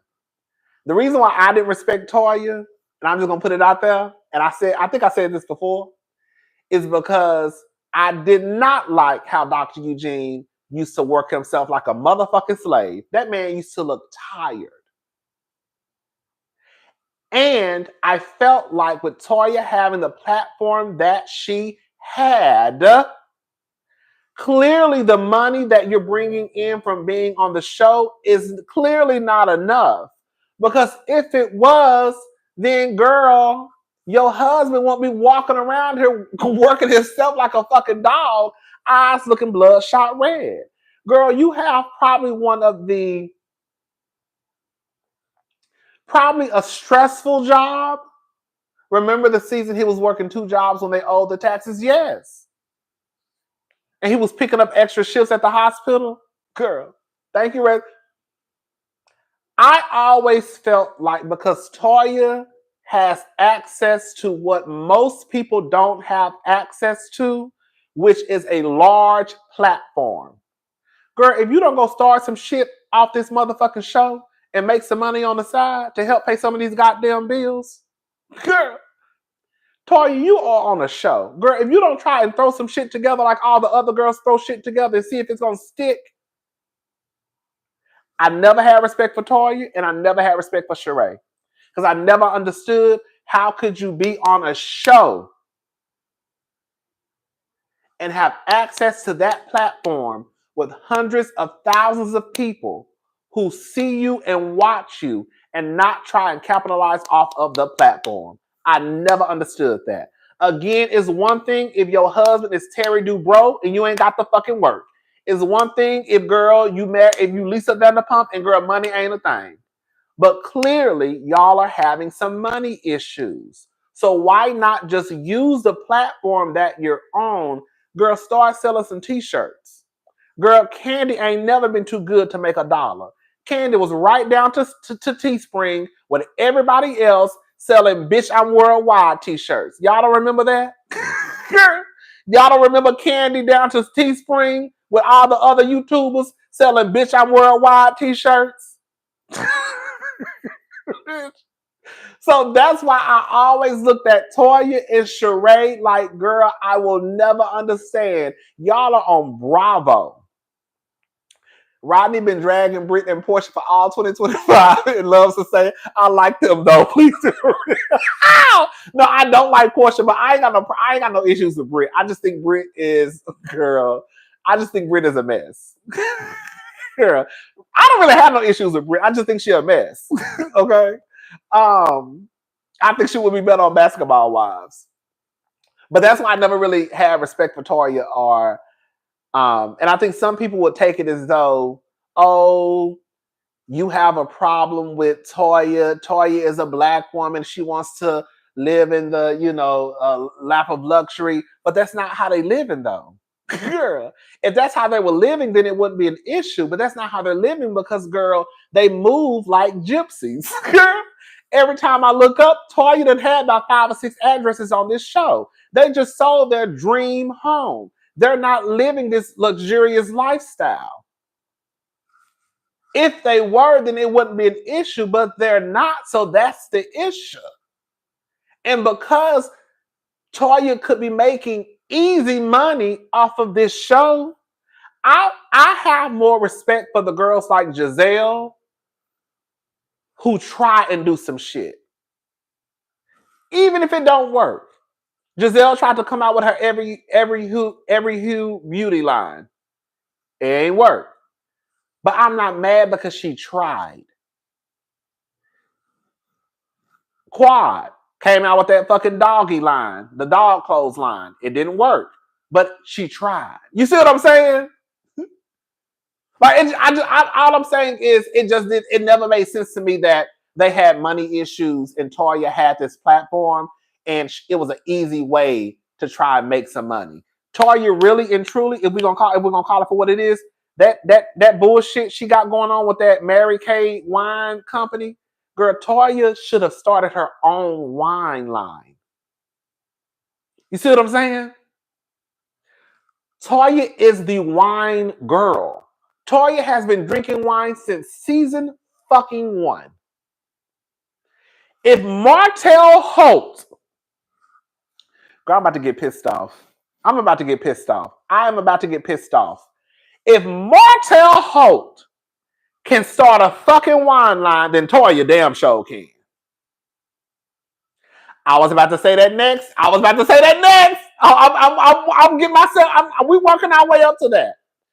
Toya really should have had her own wine line, not selling no goddamn wine for no Mary Kay and getting a cut of the sale. Girl, what do you? Even when she started doing it on the show, which was what, season 8, girl, was season 9, girl, some shit like that. I was like, girl, Toya, girl, what the fuck is you doing? Girl, Toya, one, you should have did this a long time ago. But 2, Toya, you need to start your own wine line. If Martell Holt can do it, then you can do it. And girl, you actually drink wine. It will make sense. It will go with what you bring to the show. The next thing, and that ain't even nothing. That would be something Toya just will be making money in her sleep. It ain't like she getting up and going to work. Instead of having a wine line, she's too busy having Birkin reveals. Girl, I was so embarrassed when she did that. Thank you, Lakeisha. I was so embarrassed when she did that. I said, oh, girl. Girl, the girls are you. The next thing Toya should have did a long time ago, somebody just mentioned it, and I was going to say, girl, if Toya started a wine line, Toya would be sleep making money. Girl. Toya, you ain't even got to get up and go sell the wine, girl. Girl. You be a part of the process. Once you done, girl, all right, girl, I got my wine line, girl. It's selling, girl. You check in every now and again, make sure the business, girl. You could have hired us. I don't know, girl. She should have started a wine line. The next thing Toya should have done was she should have started a party planning company. Toya loves to throw parties. Even if she didn't want to do the work, she could just have her name on it. Toya should have started a party planning company. Like, I remember even my sister saying, why Toya won't start planning parties? I was like, I don't know. I don't know. Toya throws a party every fucking season. Girl, Toya loves to throw parties. Girl, just start a party company. Girl, you ain't even gotta girl, quiet as kept. You ain't even got you can just throw your name on the business and hire somebody to do it. I don't know, but I just felt like it was so. Yes, that's even better. Toya is an educator. She could have done a day spa event center for kids. Yes, Toya could have started a daycare.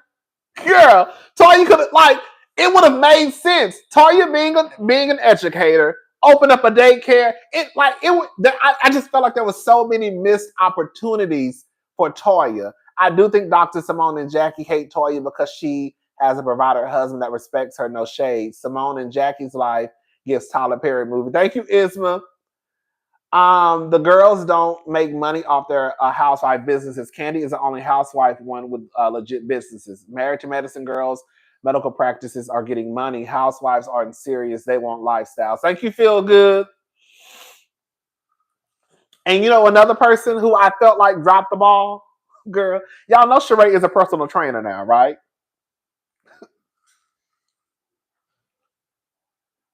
Girl, Sheree is a personal trainer.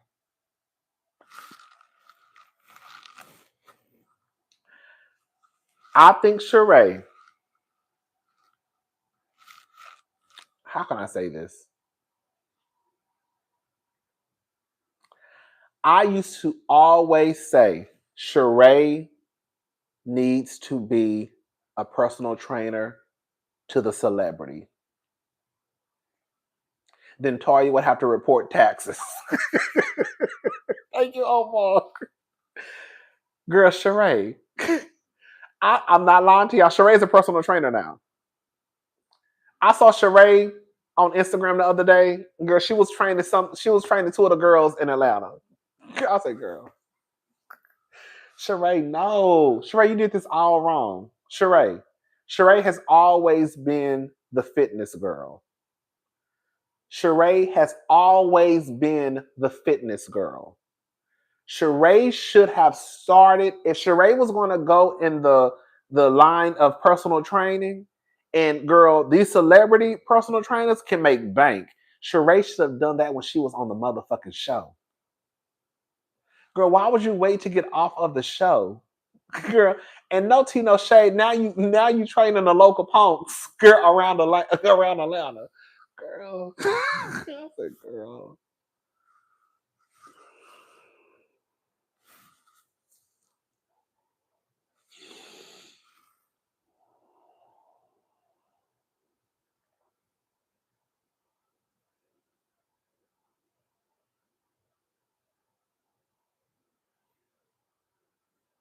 Girl, I saw them two punks. Girl, shout out to my sisters. I don't mean that in no disrespect. Shout out to my sisters. They ain't did nothing. Shout out to my sisters. Shout out to my brothers. I'm just talking shit. But what I'm saying is, girl, now you training the local punks down in Atlanta, Decatur, Buckhead. When you had the platform on Atlanta, girl, you should have tried to be like a personal trainer to like the girls of Atlanta. You know what I'm saying? I feel like Sheree would have if Sheree would have tried to even open up her own private gym, I think that would have been sickening. I know a guy who, I don't know him. That's a lie. I used to go to a bar. This guy used to cut my hair. And this other guy, we used to go to the same barber basically. And he opened up his own gym. So if a regular schmegular nigga can open up a gym and it's still open to this day, Still open because I went to his Instagram page because the nigga was girl, no shade. I'm telling all my big girl, the nigga was fine as hell. It's a black dude. The nigga was fine as fuck. Opened up his own gym. If that motherfucker can open up his gym, and that gym probably been open for at least. This is before I even moved over here. So that gym probably been open for at least 6 or 7 years. So if he can open up a motherfucking gym and it's still open to this day, I'm just throwing stuff out there. But I really do feel like if Sheree really could have opened like a cute private gym, for the local celebrities of Atlanta. For when people want to come to when all the girls that come through Atlanta and all the boys that come to Atlanta. Marlo was smart. She made a business off of designer items. She works with TV shows. Exactly. And all Key is doing is a yard sale at the salon, I heard. LOL. Just kidding. Baby girl, they got my girls down there selling dresses, baby. Not too much. Who was that?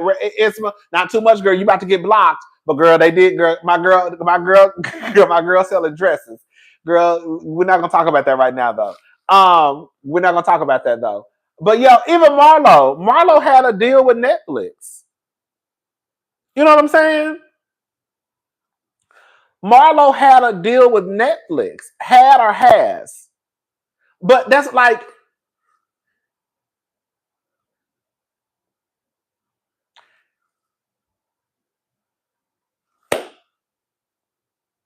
girl, yeah, girl. God, now, y'all not gonna talk about my girl. Girl, but we gotta tell the truth, girl. She's selling her clothes.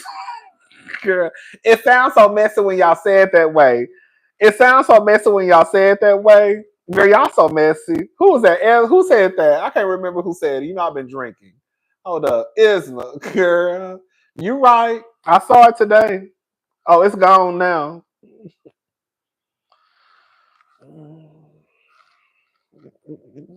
Girl, y'all not too much. Girl, I'm about to start blocking y'all. Girl, I'm about to go. Because one thing y'all not gonna do is play in my girl face. That girl, you see how the girls do now. I've been dragging Porsha all. Bitch, I've been dragging Porsha all night long. All of a sudden, somebody tug on Kenya wig one time, and now I'm ready to block everybody. Jenna Lyons did the same thing, so not too much. She sure did. Thank you, Feel Good. Right. Come on, Feel Good. Come on. Baby, y'all, thank you. Ooh, I've been drinking. Thank you, Phil, for reminding me. Y'all ain't said shit when Jenna was out there selling her motherfucking clothes. Girl. Y'all want to try to tug on my girl wig because she's selling some of her dresses. Girl. Now she broke and poor. But girl, when Jenna was out there selling, you saw the people do the black girls? Girl, you see, I'm pulling the race card. I'm bringing a race card in it now. Girl. And then what Jennifer did, Jennifer Williams did. That's what Jennifer did. That's what Jennifer did with Evelyn. Remember she said that she pulled the black woman card? I said, ooh, girl. I said, ooh, girl. Is she a fashion designer? I thought she worked in fashion. Jenna's a fashion designer? Rodney Kenya was making fun of Marlo, though, so we got to tug on her wig. Thank you, Isma. Thank you. No, but for real, though. Kenya, I did see it. Kenya, she's doing something at her salon. She's selling like her dresses and couture dresses. I don't know, girl. But yeah, she is selling her dresses. But that's all right though. Because girl, what's the helper name? Girl. What's the helper name? We just said it. Jenna. Jenna was selling her clothes too, and ain't nobody said shit. Girl. The girl's gonna start trying to paint you as Poe. Girl, you trying to make a couple of extra dollars and all of a sudden the bitch is Poe. Y'all know she's y'all know she's selling her clothes.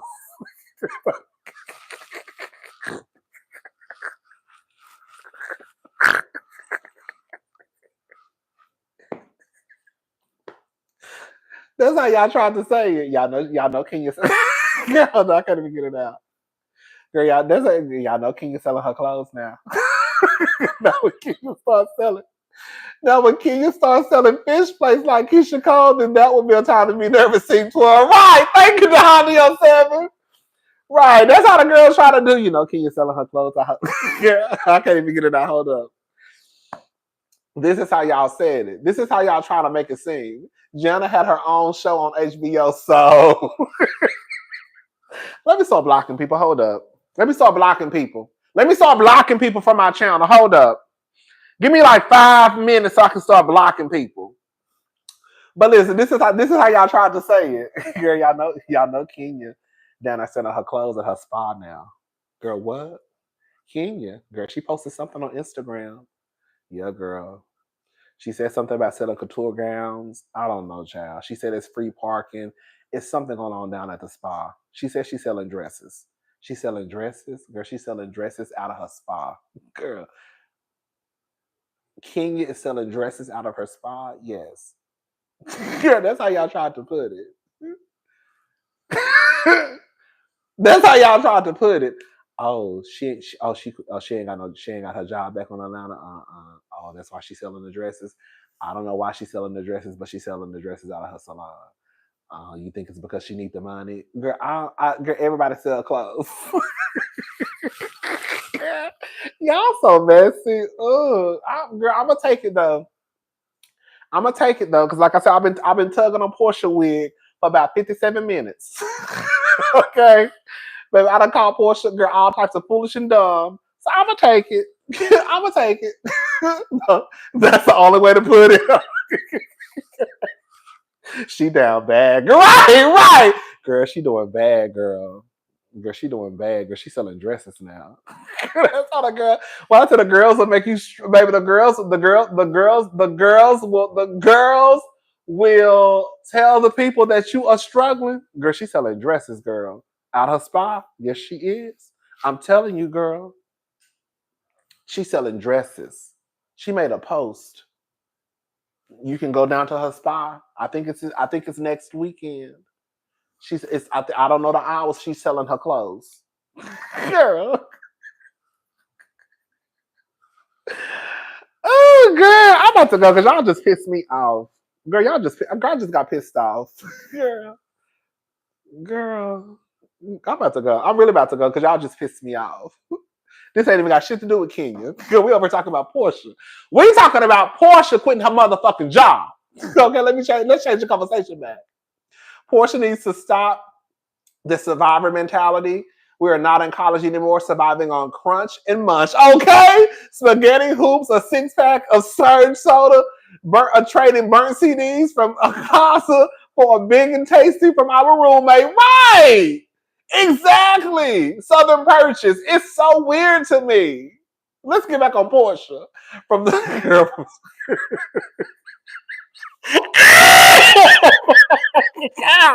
oh my God! From spa to swap meet, girl. God. Oh my God, they're going after my girl. They're getting my girl. Oh my God, they're getting my girl. Oh my God, I knew as soon as I saw that post, y'all know I wasn't going to mention it. Oh no. Bitch, y'all knew I wasn't going to mention it, girl. As soon as I saw that motherfucking story, I said, oh my God, the girls are about to have a field day. Girl, you gonna talk about it? Hell no. Girl, it was on her story. If they didn't see it on her story, then they just ain't gonna know. Girl, y'all see I ain't mention it until somebody mentioned it. The goddamn girl until a super chat came through. Shit. I was gonna bring up shit. I was gonna act like I ain't seen nothing. I don't know what they talking about. Jody was selling dresses at the salon, and baby boy, remember $40. I had to get Kenya real quick for my sister Marlo. Oh girl. Oh wait. That's all right. Shout out to my sister. The Kardashians have been selling their used clothes for years on Kardashian Closet. Plenty of them do it. No one called them broke. Thank you, man. Right.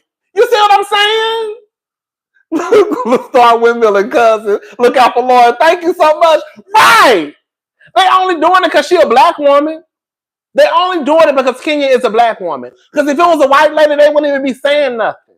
You see? Look. You see, look, girl, you see what I'm pulling. Look, you see what I'm putting out there. They're only doing it because she a black lady. That's the only reason why they doing it. Because she a black woman. Because when Jenna doing it and them Kardashians doing it, don't nobody say nothing. They don't say shit. But when Kenya do it, you see the difference, girl. Okay.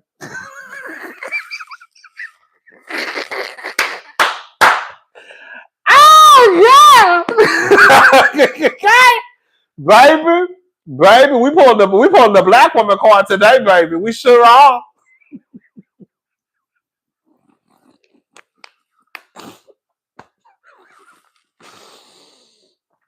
Oh yeah, this is actually funny.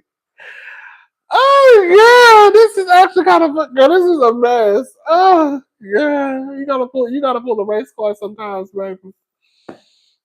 You gotta pull the race card sometimes, baby. Okay. Yes, God. Uncle Rodney, we was dragging Kim Zolciak when she was selling her stuff. We sure was. Oh, broke ass bitch. Oh, broke white hoe. Okay. Thank you, Izza. Oh, broke ass bitch selling clothes and shit. Oh, broke ass white hell for getting on my motherfucking nerves. Thank you, Southern Purchase. Can you play on? Can you play those closet more? Thank you so much. Girl, that's actually kind of funny. Not play those closet. Oh, girl. Oh, yeah. Oh, man. This is a mess. Oh, this is a mess. That's all right. That's all right. Thank you, here, Ruth. Thank you so much. Marlo rent her old clothes out. Thank you, Miss. But you know what? On some real shit though, Marlo does rent her old clothes out, but Marlo also had a I don't know if y'all knew about this, but Marlo had a deal with like Netflix or something like that. Mm-hmm. She did. So Marlo, you know, shout out to Marlo, baby. My mom over here watching with me dying laughing. Thank you, look out for Lord. Baby, they going for my girl. You know what I tell you, girl, we gotta pull out all the stops. Okay? We're gonna pull out every card we can think of. The woman card, the black woman card, the race card, the dark skin card. I'm gonna pull out everything I can think of. Okay? We all know Kim. Okay, Kim broke for real, okay? That's the real gag. My cousin, baby mama, twice removed, said she saw Kenya down at the welfare office in her good Sunday wig, trying to get some stamps in Section 8. Girl, God, my line. Thank you to Honey 07. Baby, they probably saw Kim down there. They probably saw Kim Zolciak at the food stamp office. Marlo was also styling. She was. I think she still is. Marlo was also styling Tammy Roman at one time. Thank you, Omar. I think she still is for her show.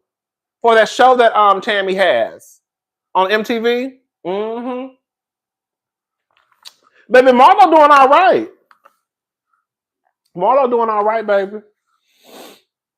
What's up, absolutely not. Anyways, y'all, this was a Kiki. I haven't watched the show. I saw something about the daughter saying that Kim was stealing her money. I believe it. I believe it. I mean, the little girl ain't got no reason. Not little girl. I mean, technically, she's a grown woman. But I still look at them as like little children. How old is she? Like 21, something like that. But the girl ain't got no reason to lie. So she said it. It's the truth. And then when you really take into account that they're broke now.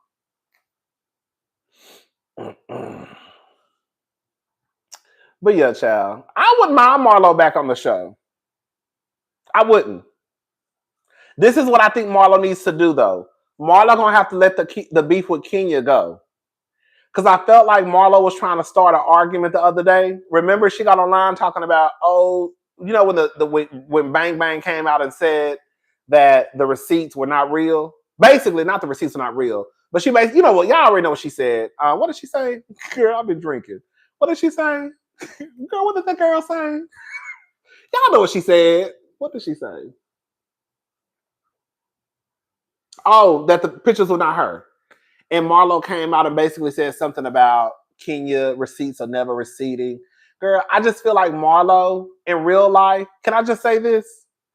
Marlo, if you want to be back on the show, you trying to beef with Kenya is not the way to get back on the show.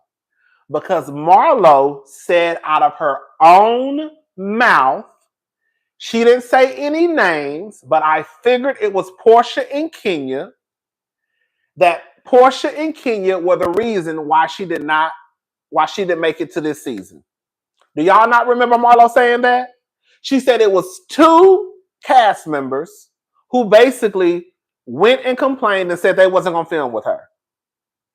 Girl, who else? Girl, who else the fuck? You know, like who else? Girl, it was Kenya and Porsha. Because y'all know Kenya don't see it for Marlo after that stunt she pulled with her daughter. And y'all know Porsha don't really see it for Marlo because she was scared that Marlo was really gonna tag her ass from the whole Simon stuff. So all I'm saying is, if Kenya and Porsha already joined forces to get you off the show, then I don't know why.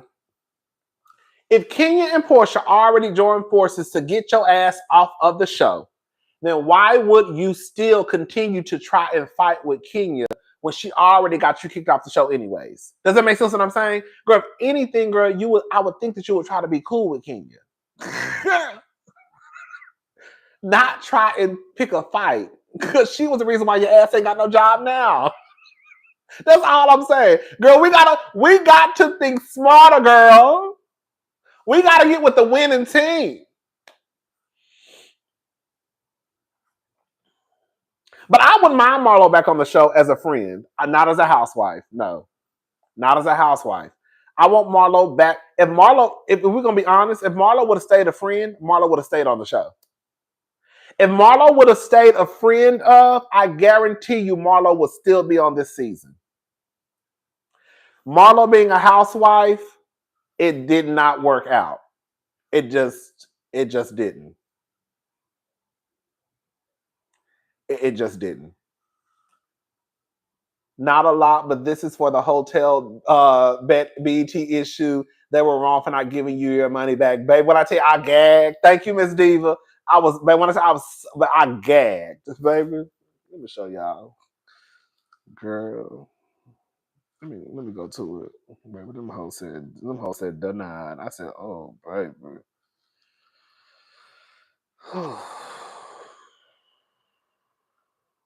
X cover your claims. Look at this shit, baby. Price line declined, baby. I damn near died. Girl. Once I damn near died. Girl, I damn near died. I said, girl, this is some bullshit. Anyways, but we're gonna be all right. We're not gonna stress about it. I'm not gonna stress about it. Not we, girl. I'm not gonna stress about it. It is what it is. I can't do nothing about it right now. I'm gonna try to do something about it. Girl, you know I'm about to. Don't get it twisted. Girl, I still got some tricks up my sleeve. Be very clear. I ain't never been nobody to lay down and take it. Bitch, I got some tricks up my sleeve. Okay? Girl, I'm going to get my motherfucking money back. I'm going to get my $815 back one way or another. Girl, I don't know how long it's going to take. I live for Marlo dragging Kenya. Remember when Kenya said, I'm the moment? And then Marlo said, not to your baby daddy. Todd wasn't even safe for Marlo. Thank you, Isma. Baby. But I'm going to get my money back. Hello?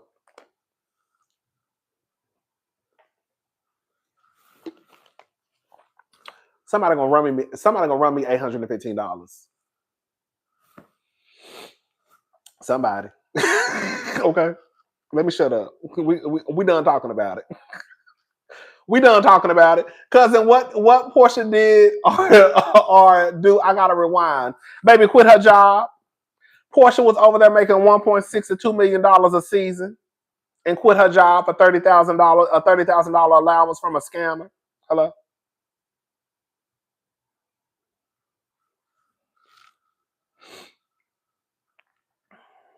Who just got deported? Girl, a mess.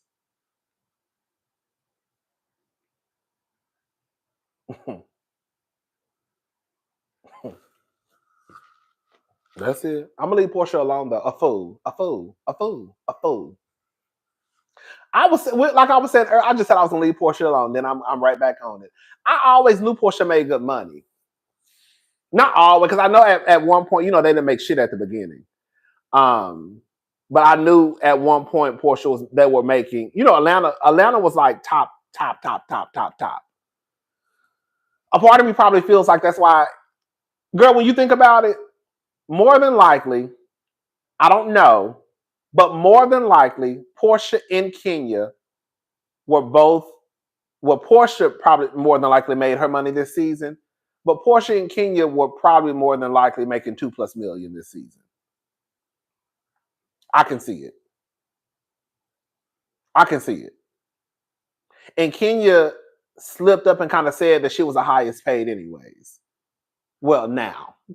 Well, she was gonna be until she did this. until she spazzed out. Girl, my girl spazzed all the way to the fuck. When I say baby, that girl, I'm saying girl, she lost it, girl. Baby, Kenya crashed out. Girl, she was over it. Girl, do you know how mad you got to be, girl, to do some shit? Do you know how mad, girl? Do you know how mad you have to be to show somebody giving fellatio down at your business and you lose your job? Was Yandy really cheating, or is it a storyline? Thank you, Bella 504. I have not been paying attention because a part of me feels like it is a storyline. Don't do it because I already know $815 though. Baby, I'm not gonna do nothing. I'm not gonna do nothing. I'm not doing nothing. I'm not doing nothing. But yeah, God, she just passed out. But yeah, I think that Kenya and Porsha were the highest paid. And now with Kenya gone, Porsha's the highest paid. But I feel like with this season just being a mess, and then Britt doing the lawsuit, and the ratings for Housewives are down across the board for reality TV, period. But I really could see them probably going on another pause again. They're going to have to just bite the bullet and just bring back the girls. That's how I feel. I know it's hard because I don't know if I could do it. They're going to have to just bite the bullet and bring back some of the girls. They're going to have to. And when I say some of the girls, I'm really talking about Nene and Kenya.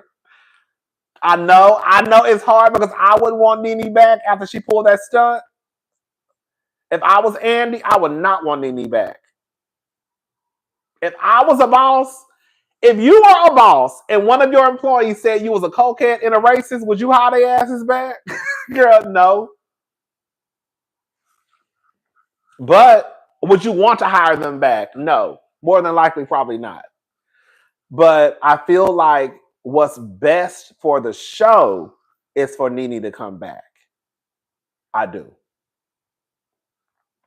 I really do feel that way. I think while Atlanta will never be, because the ratings are already dropping even when Nene was on the show, but I think that it would help the show a lot. I really, really do. Are they ever going to be back to 3-4 million viewers? No. Could they probably make it up to 900 or a million? Maybe so. But I know they won't be in no 500. Girl, they won't be in no 500,000. They won't be in no 600,000. I could see them getting up there to 8, 9. I really could. I really honestly could.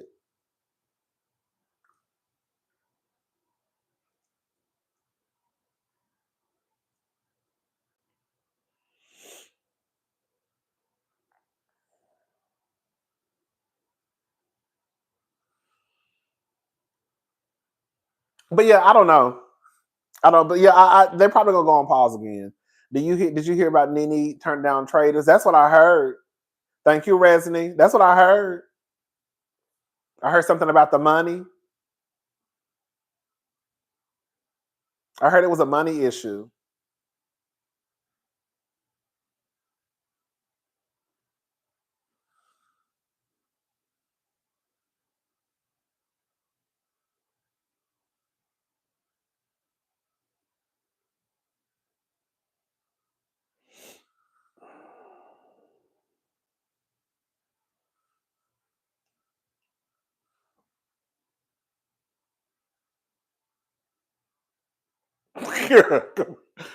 Baby, come on. How she turned down Traders but was on Zeus. Girl, it don't make sense. Girl, and I forgot, and I'm so happy you said that. How the fuck I'm so happy you just said that because I forgot all about Nene being on Zeus. How you turned down Traders but was on Zeus? Girl, that's what I'm saying. Nene be doing shit ass backwards. Imagine Nene in the first chair next to Andy. Messy. That don't even make sense. Girl, how you turn down Traders but your ass was on Zeus?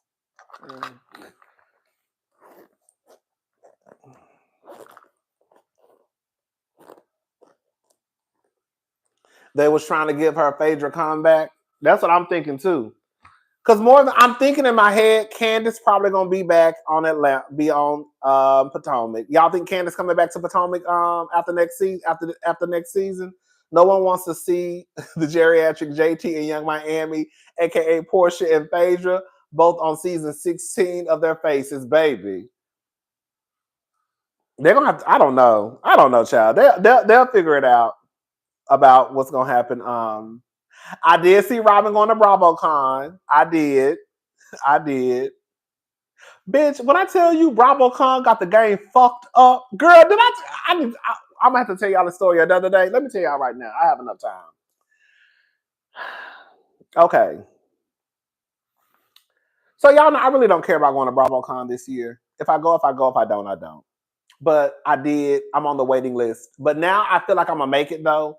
Because last year when I got on the waiting list, it was really almost close to BravoCon. This time I did it like the other day. When I set my alarm, didn't get no sleep, okay?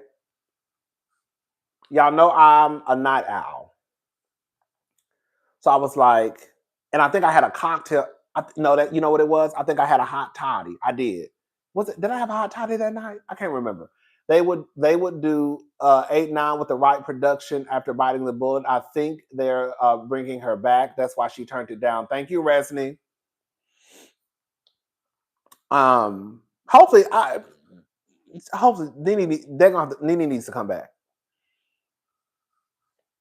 Babe, when I tell you, I set my alarm for 10:58 a.m. because the tickets went on sale at 11 a.m. my time. I didn't get no sleep. Y'all know sometimes I'm up at 6 o'clock, 7 o'clock in the morning. I didn't take a melatonin because I had a drink, and I don't like to mix. I'm not that girl. I don't mix pills and alcohol. Girl, I fucked around and did that shit one time. I'm not gonna lie. I had a glass of wine and I couldn't go to sleep. And so I kind of like one of the melatonins I used to take, it was what is it called? When it dissolves in your mouth. And I kind of like sucked on it for a few seconds, and then I didn't take the whole thing. When I tell you, baby, the way my heart was beating got my fucking chest. But yeah, I don't really do the whole pills. If I drink, I'm not taking no pills or none of that shit. So I was up and I'm trying to go to sleep, and I would like go to sleep, wake up every like 45 minutes. Every time I look at my phone, it's like 30, 45 minutes have passed. So I was just like in and out of sleep. And then my alarm finally went off at 10:58. And I forgot to put my credit card by my nightstand. So I had to run in the living room, get my bag, get my credit card. I'm not lying to y'all. 11 o'clock. When I tell you all those goddamn tickets were people already had the tickets in carts. I said, what in the fuck?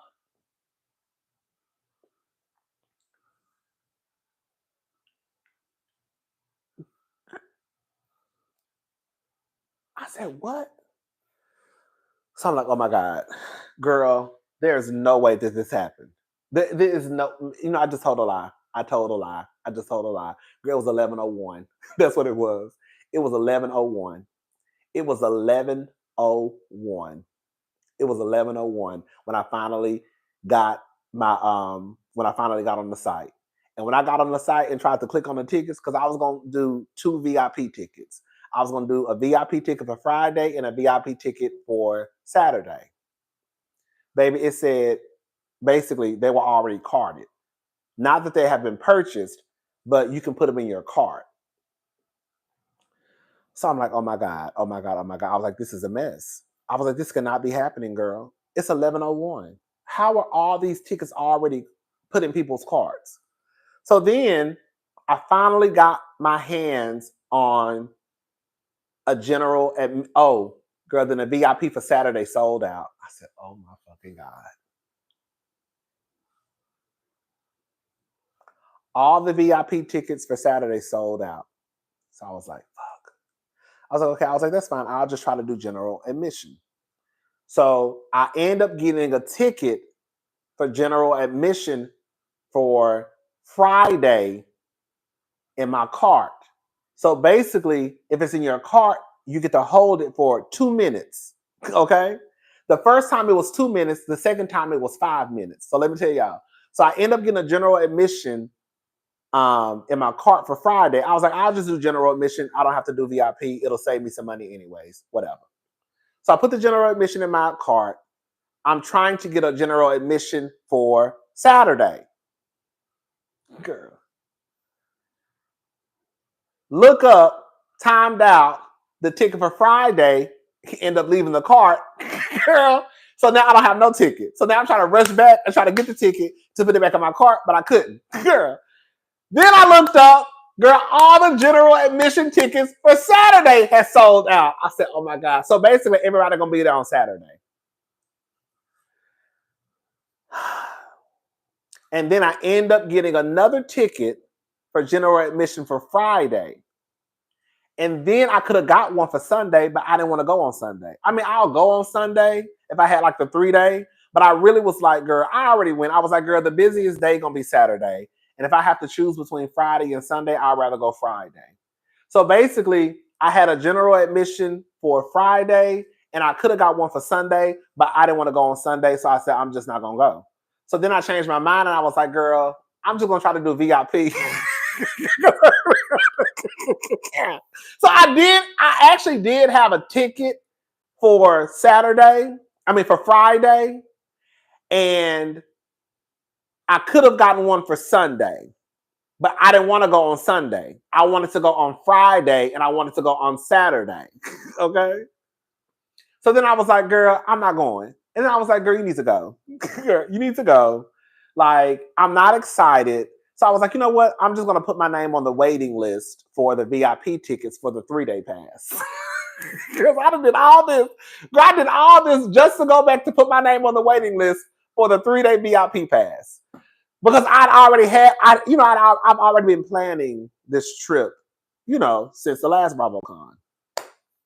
So I put my name. So basically, I think I might get it because, like I said last time, I did wait. Well, I did wait to decide to kind of go at the very end, but I didn't have access to the tickets, and then I was on a waiting list. But in my head, that's why I'm like, girl, motherfuckers be turning down money. In my head, I was thinking, girl, who turns down money?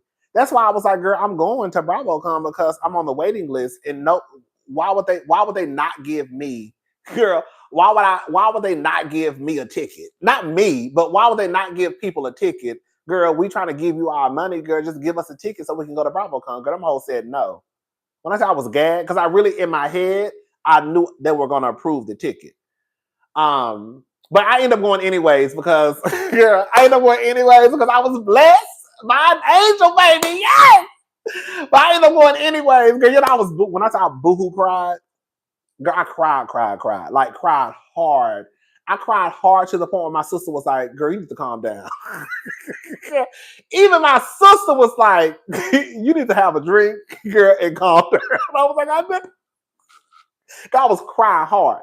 Anyways, but I think I might get it this year because it's still June, July, August, September, October. You see what I'm saying? It's 5 months. So it would not make sense for them not to approve people on the waiting list so early. I could see if it was October. Yeah, I just told a lie. I told a lie. It was 2 minutes for the Bravo cart the first time, and the second, I did lose a ticket the second time. And then the second time I had a ticket for 5 minutes. That's what it was. The first time I lost a ticket because I'm waiting for a Saturday ticket to become available. And then I lost that ticket. And then I end up getting the ticket back again for Friday. And I lost that ticket, still waiting on a Saturday ticket. And then eventually the Saturday ticket sold out. But anyways, I think I will get approved because last year it was late when I just, because this is what you have to do. Because I don't like putting my stuff in the system. Okay, you have to put your credit card or debit card information. Y'all already, if y'all go to BravoCon, if y'all are on the waiting list, y'all know what I'm talking about. So like when you get on the waiting list, you have to put your credit card information, all that stuff. So girl, if you get approved, they said they're gonna send you an email and just run your card. Girl, then what, bitch? So I was like, girl, what if I ain't got no money on the card? What if what? You don't know what I got going on? You don't know what I got going on this card. Girl, y'all just gonna run my shit? That's how my mind works. So that was really the real reason why I waited till the the year before last, because I was like, girl, what if they run my card and what if something? And I was like, girl, you being dramatic, but just put a card on that you don't use. I really be overthinking shit sometimes. Because I do have credit cards, but some credit cards I don't like to use. I don't know why. But anyways, so this year I just basically put a credit card that I know for a fact it'll be okay. So when they run it, girl. Hopefully it gets, okay, girl, they run your shit, bitch. Girl, I got $100 in my account. Y'all trying to run my shit. For what y'all trying to run it for now, I got overdraft fees and shit. Girl, no. Girl, no. Y'all not running my shit. Girl, y'all need to call me. Y'all need to call me and say, hey, Mr. Rodney, we about to run your card in about an hour. So make sure your coin is together. Now I can be like, oh, okay, girl. But just don't be running my shit though.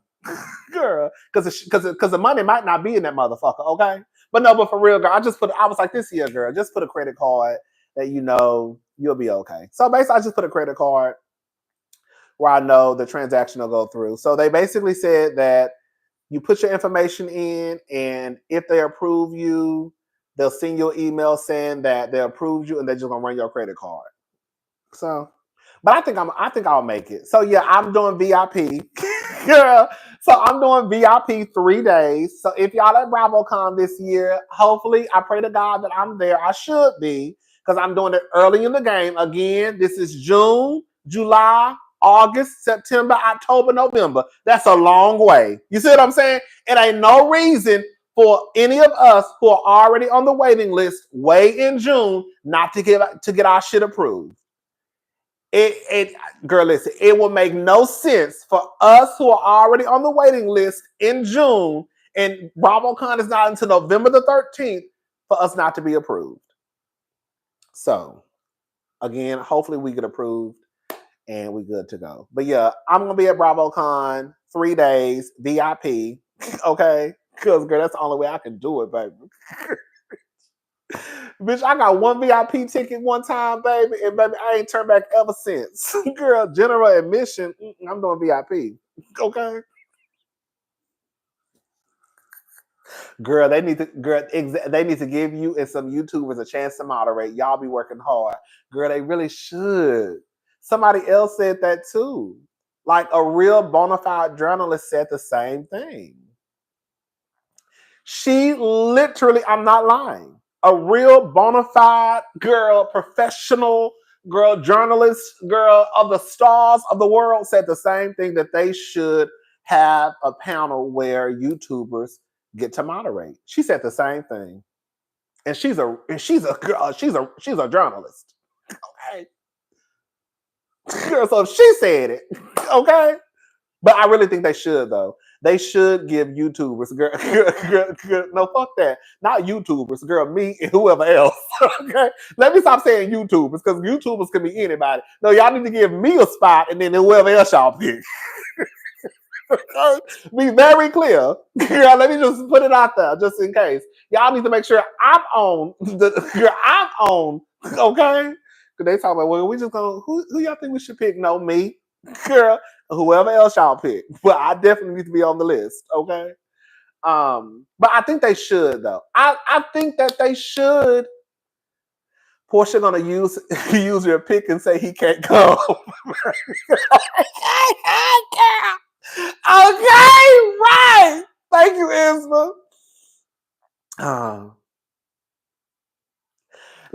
just tell y'all right now, if you want to, okay, let me just say this. If you want to go to BravoCon, I think you should go. However, I'm not going to sit here and act like that shit can't be expensive, because it can. We're not even going to play that fucking game. If you want to go, I would say this. If you can go on a Saturday, just go on a Saturday. And I think you really would be okay. If you like a Bravo fanatic, then those girls are going to be there. You see what I'm saying? Like the girls who just love Bravo up and through, they probably going all 3 days. YouTubers, they're probably going to be like there all 3 days, or as many days as they can get.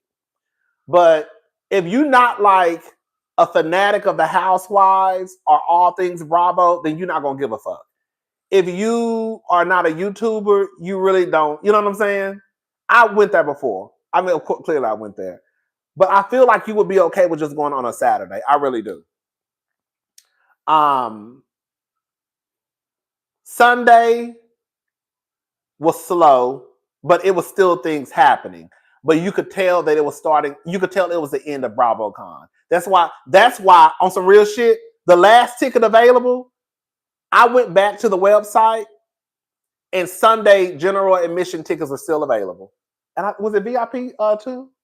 I can't remember if it was VIP. But Sunday general admission tickets, they're probably not available now. But at the time, Sunday was the very last day to sell out. Saturday was the first to go. Saturday general VIP was the first to go. Then general admission for Saturday was the second to go. So the second to go. But Saturday was gone. So Saturday is going to be the busiest day. That's how I felt like it was the year before last.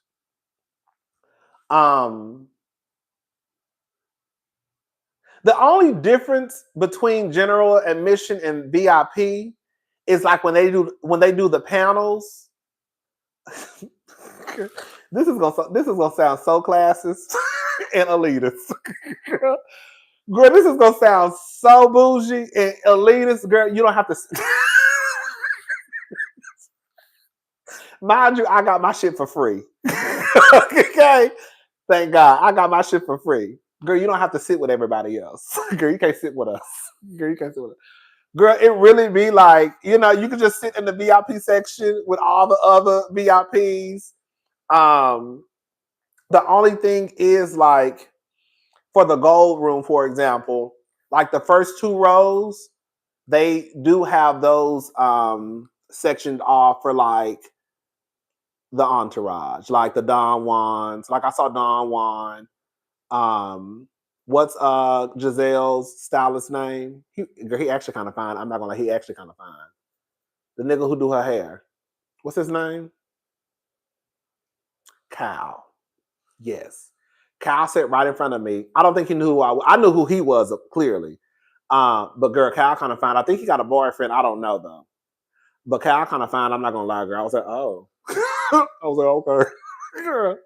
Girl, I know I was getting on his nerve, girl. When Karen was hey, I tell this story all the time. Bitch, when Karen was on that stage dragging the fuck out of Robin, girl, the way I was giggling all behind, because he literally sat right in front of me. Baby, the way I was in my chair giggling so hard, I know he was like, who is this punk? Girl, who is this punk behind me, baby? One thing, Karen was wearing that motherfucking Robin low. But yeah, that's like it's like you're sectioned off. And then also they have a room dedicated to VIP. But for the most part, I'm not even bullshitting y'all. It's really not that big of a difference, girl. It's really not. I'm not even like bullshitting y'all. That's really the only big difference. You have the section where you can sit away from the people if it's crowded, right? And it really don't be a lot of people in VIP. And then I guess the big thing is like there's a separate room where all the VIPs can go, and a lot of the Bravo people be walking through that VIP room though. So that's like probably a nice selling point. I don't know why I'm trying to sell y'all on Bravo tickets, because bitch, I ain't got one and I don't work for Bravo. But that's probably the big difference. But if you got a general admission ticket, it's not going to take away from your experience at Bravo. I'm not even bullshitting you. I'm really not bullshitting you. If you get general admission and you go to BravoCon, it's not going to take away from your experience. It really won't. Well, you know what, too? Because I don't really care. I don't really care to do a lot of stuff. I will add this too. Okay, this is another selling point too. You know, they might have like a replica of like the Watch What Happens Live bar. You know, like the bar at Watch What Happens Live. So like they have these different things set up, right? So they may have like the replica of the bar at Watch What Happens Live. They may have like a photo booth where you can pretend that you're holding like a peach. So like they have two different lines. So if you're VIP, then you get to skip everybody. I didn't do it. Like I didn't care about doing no shit like that. You know what I'm saying? Like I didn't. I mean, I just didn't care. I don't care. But if you want to do something like that, then that does come in handy too. Because that general admission line might be long as hell. But if you VIP, then you get to skip it. You get to skip everybody. So it's some perks. It's a couple of perks. It's a couple of perks. It is. But again, I still don't think that if you do general admission, it'll take away from your experience if you go. Girl, the only difference is, girl, I'm telling you right now, the only difference is, girl, I'm sitting right here in VIP and you right here in general admission. That's it. Like it's like, you know what I'm saying? Like if I'm sitting right here at the end of the seat on VIP, girl, the next row of seats might be general admission. Girl, so you right here beside me. I'm just over here though. Just feeling like rich. Okay? Feeling like, it's just a feeling. It's a feeling, baby. You just feel it. But anyway, so yeah, I will be at BravoCon VIP all 3 days. Yeah. So if y'all gonna be at BravoCon, we can be there together and, kiki and laugh and take a couple of shots if y'all want to. And, and do the stuff of the stuff. Girl, and I'm gonna be honest, girl, they would be the year to okay, baby, thank you. This would be the year to do general admissions with the lineup they have. And that's another thing too. That's why I'm not really I'm only going to BravoCon because I feel like I need to go. And I'm trying to look at the bigger picture of me meeting people, me meeting some of the cousins. You know what I'm saying? Like, I'm trying to look at it like, okay, girl, this will be good to network. This will be good to meet people. You don't know who you'll meet. You don't know who you'll see. But I'm not excited like I was the year before last. Because that lineup ain't doing nothing for me. I'm telling y'all right now.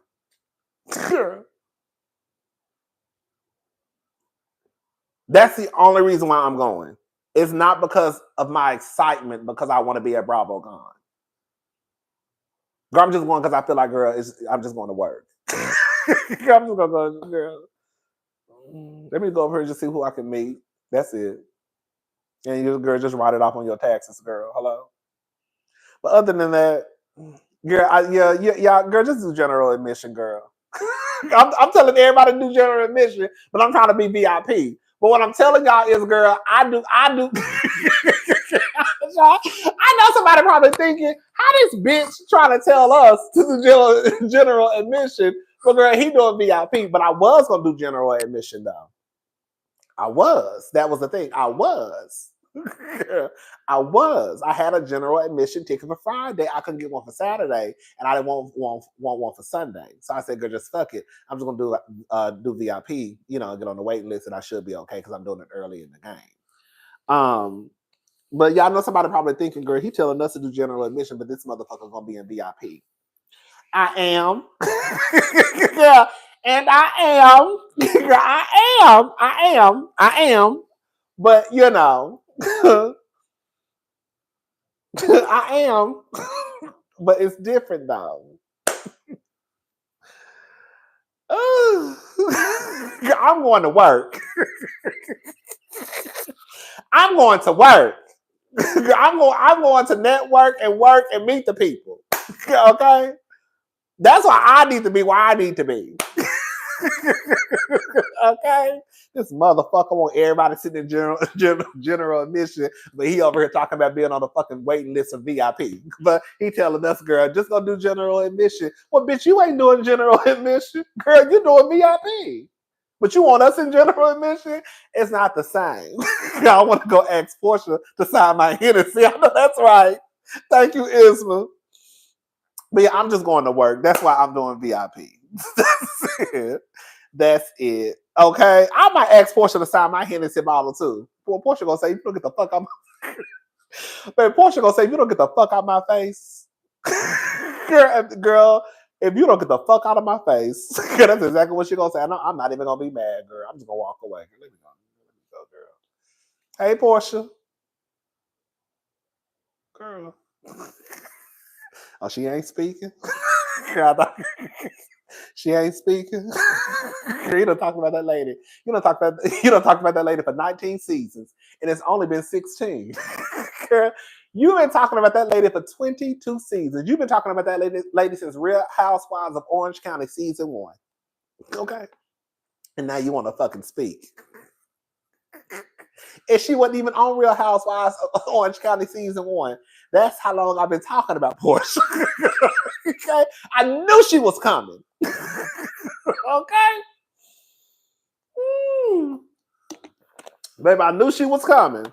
Anyways. But yeah.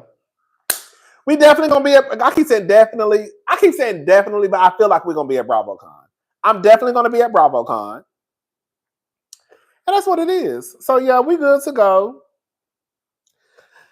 I just gotta get my flight. But like I said, BravoCon is so far away. That's another thing. It's so far away, y'all. When you really think about it, it's June, July, August, September, October, November. Girl.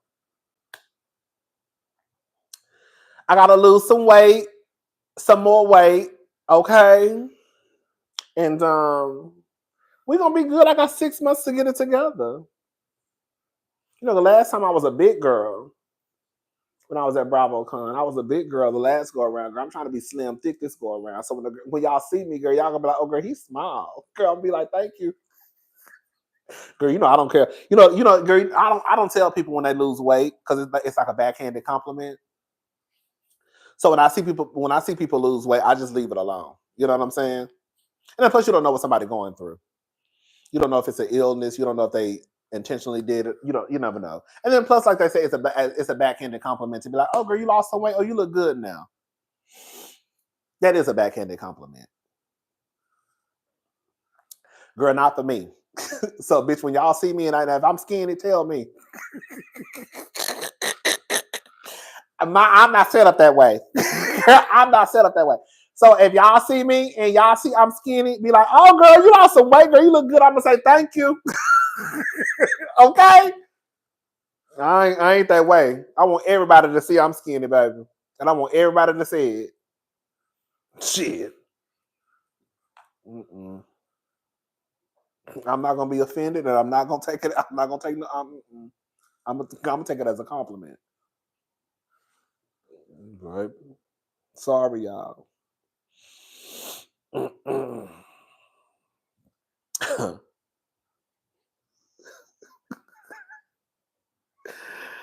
Oh, yeah. Mm-hmm. And I think, so crazy, even with VIP, I think you still have to pay for drinks. The only thing I remember getting free was in the VIP lounge. They were walking around with, little nibbles and bits. Oh, I do remember. They had I think it was some burgers. But them burgers I'm not gonna lie, them burgers was good as fuck. They had some mini, like some bites. Like the little bites you get like from Chili's. I think that was some burgers. Them hoes was good as hell. But other than that, girl, you still gotta pay for everything. Girl, you still gotta pay for drinks. Girl, they ain't giving us no free liquor. You know what I'm saying? But I think that's the only thing I remember getting free was in the VIP lounge. They just walked around. You could just take a little, sliders. That's what they call sliders. Yes, thank you. They had some sliders. The sliders were good as hell. You think Monique gonna be there? I think Monique gonna be there. I would like to see Monique. Monique is definitely gonna be. I think Monique is definitely gonna be at BravoCon. Yes, I think so. I could see it.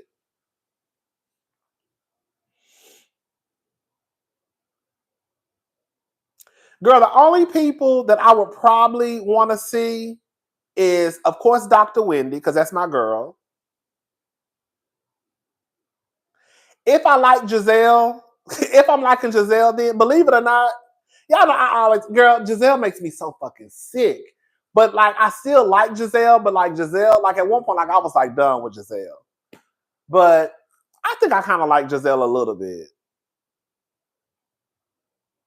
A little bit. I like, Giselle, girl, I'll be talking about her ass tomorrow, but Giselle will be all right. Ashley, y'all, I know y'all, girl, I know, girl, y'all about to get, girl, I know y'all do not like when I say Ashley, but Ashley Darby, Ashley, Ashley, Ashley gonna always hold a soft spot in my heart. Girl, y'all know that Ashley was my girl, baby. I used to go up for fucking Ashley Darby. I used to go up for Ashley. I used to go up for Ashley Darby. I used to just keep it quiet though. I never would just say it. But Ashley was my motherfucking girl, baby. That Ashley was my girl. Oh, I used to love Ashley. That was a messy bitch. When that bitch sat down in that fucking park with Katie and said, I wouldn't mind seeing Robin. Believe it or not, I wouldn't mind seeing any of the Potomac girls. The only one that I would go up for, the only one I go up for is Dr. Wendy. But the gag is, I'm not waiting on no lines though. Bitch, I don't know who the fuck I think I am, but I'm somebody. I'm not waiting in no fucking lines. Because them lines be long as hell, even in VIP. To take pictures with the Bravo celebrities, girl, you gotta wait in line. And even in the VIP lounge, I remember it being, that line was long as hell. I said, girl, please. Now, if I just bump into them in the hallway, that's fine. But I'm not waiting in line for nobody. Hello? But yeah, just like I said, I will say this much. Even though they ain't fooling me, they not fooling me. But they did do a good job with, girl, I have to give it to them. They did do a good job at rebranding Giselle the last season. Now, I still know the help for her works. Okay? But it did. People fell back in love with Giselle. They did. They did a good job, and Giselle did a good job at staying on the task. They did a good job at making sure how they edit, the way that they edited Giselle was the way that they were supposed to. I would take a pic with Ashley over Drew and Shamia. Girl, me too. I ain't got no issue with Drew or Shamia, but I would take a picture with Ashley over Drew and Shamia in a heartbeat.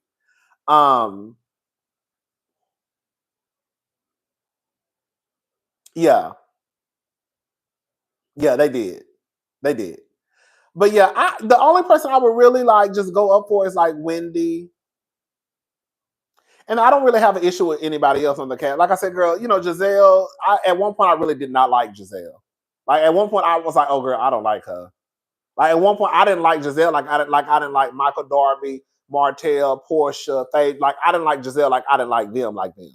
But now I'm like, okay, girl, whatever. But Giselle, yeah, all the girls. I wouldn't mind if I I wouldn't mind if I bumped into any of them. Would I go out my way to stand in line and take a picture? No. Girl, no shade. Girl, I don't care. I don't, and that's the thing, right? I go up for some of the girls, like I go up for Kenya. I wouldn't even wait in line to take a picture with Kenya. That's just me though. I don't have patience like that to stand in the line for 40 minutes, an hour, and try and take a picture with you. Girl, if I bump into you in the bathroom, if I bump into you in the hallway, and you recognize me, of course I know who you are. But if you recognize me, then that would be cool. But I'm not waiting in a line. I wouldn't wait in line for Kenya. I wouldn't wait in a line for Wendy. Girl, no. Absolutely not. Mm-mm. Mm-mm. I won't wait in the line for Heavenly. Hell no. No. I didn't wait. When I went to BravoCon in 2023, was it 2024, 2023? I didn't wait in one line. Girl, y'all think I'm bullshit. Girl, no one in line. Girl, I like y'all, but I'll go. Girl, I like y'all. But girl, the way that the way that Giselle was cutting up with the Brooke Ashley baby, girl, let me stop being messy. She already told the story, baby. The way that the girls was cutting up, girl, the Brooke Ashley already told the story. But the way them girls was cutting up, honey, you get to the front of the line and they turn their backs. Yeah, yes. Oh, yeah. So I ain't got time because girl, I'm gonna shut the girl. I'm gonna got kicked out. Girl, I wish the fuck I would wait in a line to take a picture with somebody, and I'd have waited in this line for 45, 50 minutes, and I get to the front, and then y'all say stop. Girl.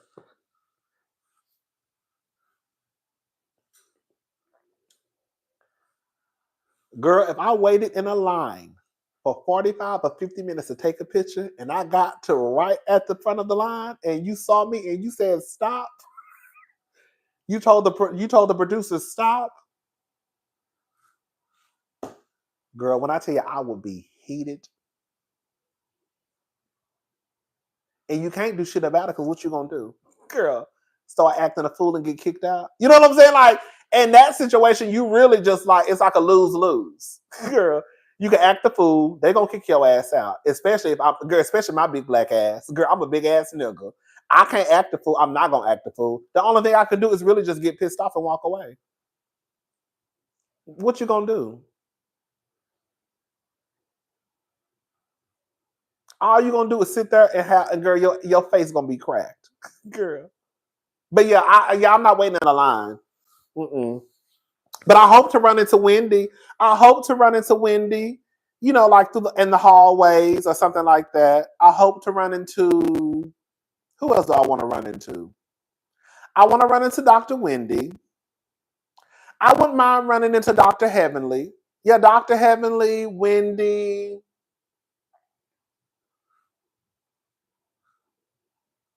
I wouldn't mind running into Dr. Jackie. I know, you know, Dr. Jackie's a mess, but I still like Dr. Jackie. Quad.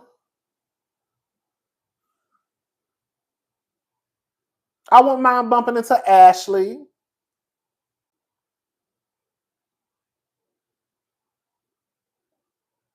I wouldn't mind bumping into the Salt Lake City girls. Yeah, I won't, because you know, because last season was everything to me. I wouldn't mind bumping into Kyle, because I know people don't like Kyle.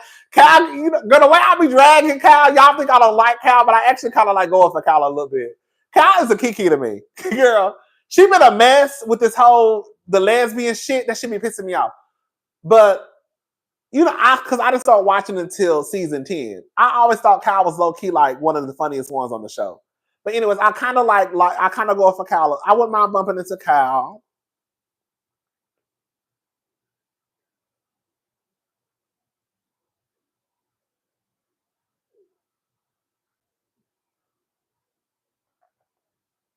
Oh, I wouldn't mind bumping into Bose.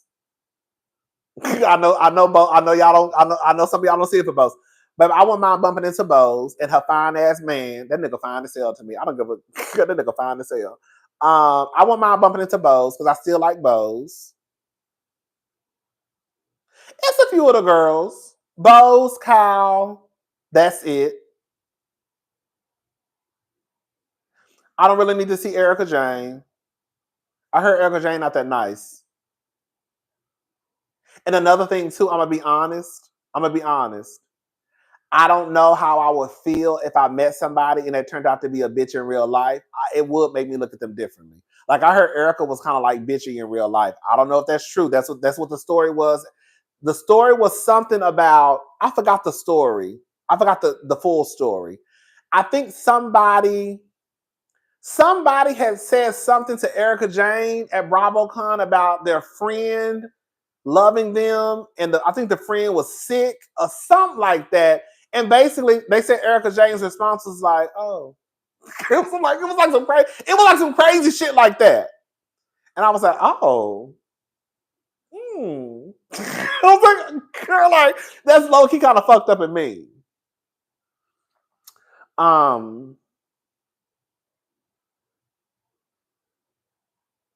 Believe it or not, I wouldn't mind bumping into Dorit, even though Dorit is a Karen, and I ain't forgot about Karen. I ain't forgot about Dorit and her ways. But Dorit is all right, actually, to me. I wouldn't mind bumping into Kyle, Bose, or Dorit, believe you for real. I don't want to bump into Sutton. girl, I'm done with Sutton. Oh, Jennifer Tilly. I want my bumping into Jennifer. Girl, I don't really go for Sutton like that no more. I don't like the way she did Garcelle. You know what's so crazy? I fuck with Dorit before I fuck with Garcelle. I fuck with Erica Jane before not Garcelle, before Sutton. I fuck with Erica Jane, Dorit, Cal before I fuck with Sutton. At least they somewhat stud on business. You know what I'm saying? Does that make sense?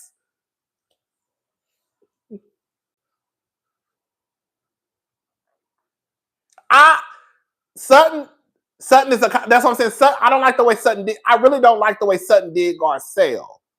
I really honestly don't. I'm not even mad at Erica Jane and Dorit. When they was tugging on Garcelle's wig, I was like, girl, it's kind of like it is what it is. But you, Sutton, that's supposed to be your sister. Ooh, girl. I ain't never seen that reunion with Sutton left a sour taste in my mouth with Sutton. And y'all know Sutton was my motherfucking girl. I've been fucking with Sutton since she was a friend of the show. Her first season, I went up for Sutton, her very first season on Beverly Hills. I thought Sutton was a rich, delusional white woman. I thought she was everything. If I saw Sutton, I'm going to say, why you run from Kathy? If I saw Sutton, I'm going to say, why you run from Kathy? Right. But yeah, I went up for Sutton, her very first season, but I do not, and I still don't like it. I do not like the way Sutton did Garcelle at that reunion. I don't at all. I thought it was whack. I thought she was a coward. She gives me such a pick-me. She want to be... Oh, girl, hold up. I got to go, y'all. Hold up.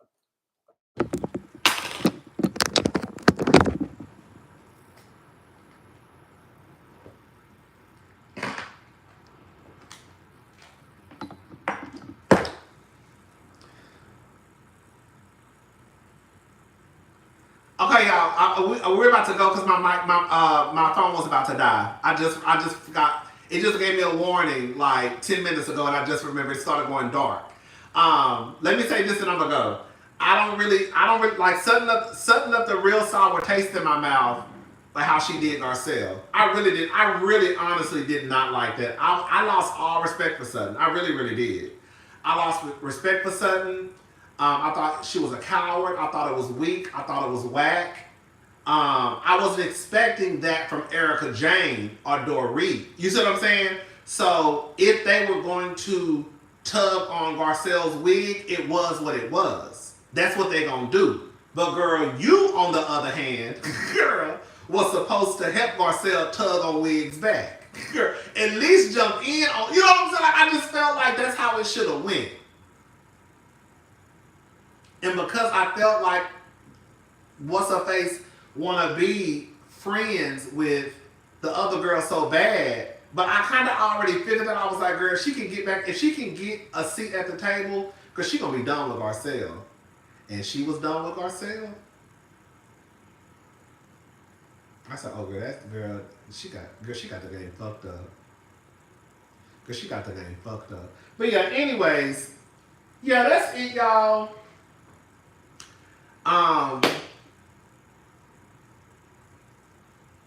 But yeah, I like it's a couple of the girls that if I bumped into them in the hallway, I would be like, oh, you know what I'm saying? But I'm not waiting in no line though. I'm not waiting in no line. One, I'm not waiting in a line. That's just one. And then two, I'm not waiting in a line, and y'all do me the way that y'all pull that stunt with the Brooke Ashley. Shout out to the Brooke Ashley, baby. She living her best rich black woman life over in London, baby. She all across the waters, baby. I saw her at the YSL store. I said, I know that's right. Let me stop telling her business. Okay. Well, she put it was on Twitter. It was on Twitter. But yeah, remember I saw her, she in London shopping and shit. I know that's right. But yeah, one, I'm not waiting in the line, and then two, y'all not gonna do me the way y'all did Brooke Ashley. Cause baby. Cause baby, y'all not gonna do me the way y'all did the Brooke Ashley, baby. Cause y'all got the game fucked up. They jumped on Garcelle and Sutton said they were being mean to me. Right. Girl, this bitch talking about she about to cry. Why the fuck you about to cry? Bitch, they been jumping on this. Girl, they was dragging Garcelle every which way but loose, bitch. And you talking about you about to go in the back and cry. Cry for what? Bitch, they ain't even started on you yet. Girl. And you know why I don't have respect for Sutton? I'm gonna go ahead and say something. And I know this might not make sense to some people.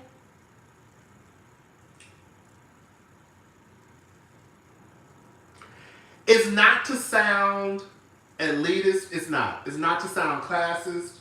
It's not to sound like money makes you, because you could still be whack and still be rich. There are some rich, whack people out there. Hello? We see them every day online, on Twitter, on these shows, on the blog. So just because you got money don't mean you can't be whack, because you can.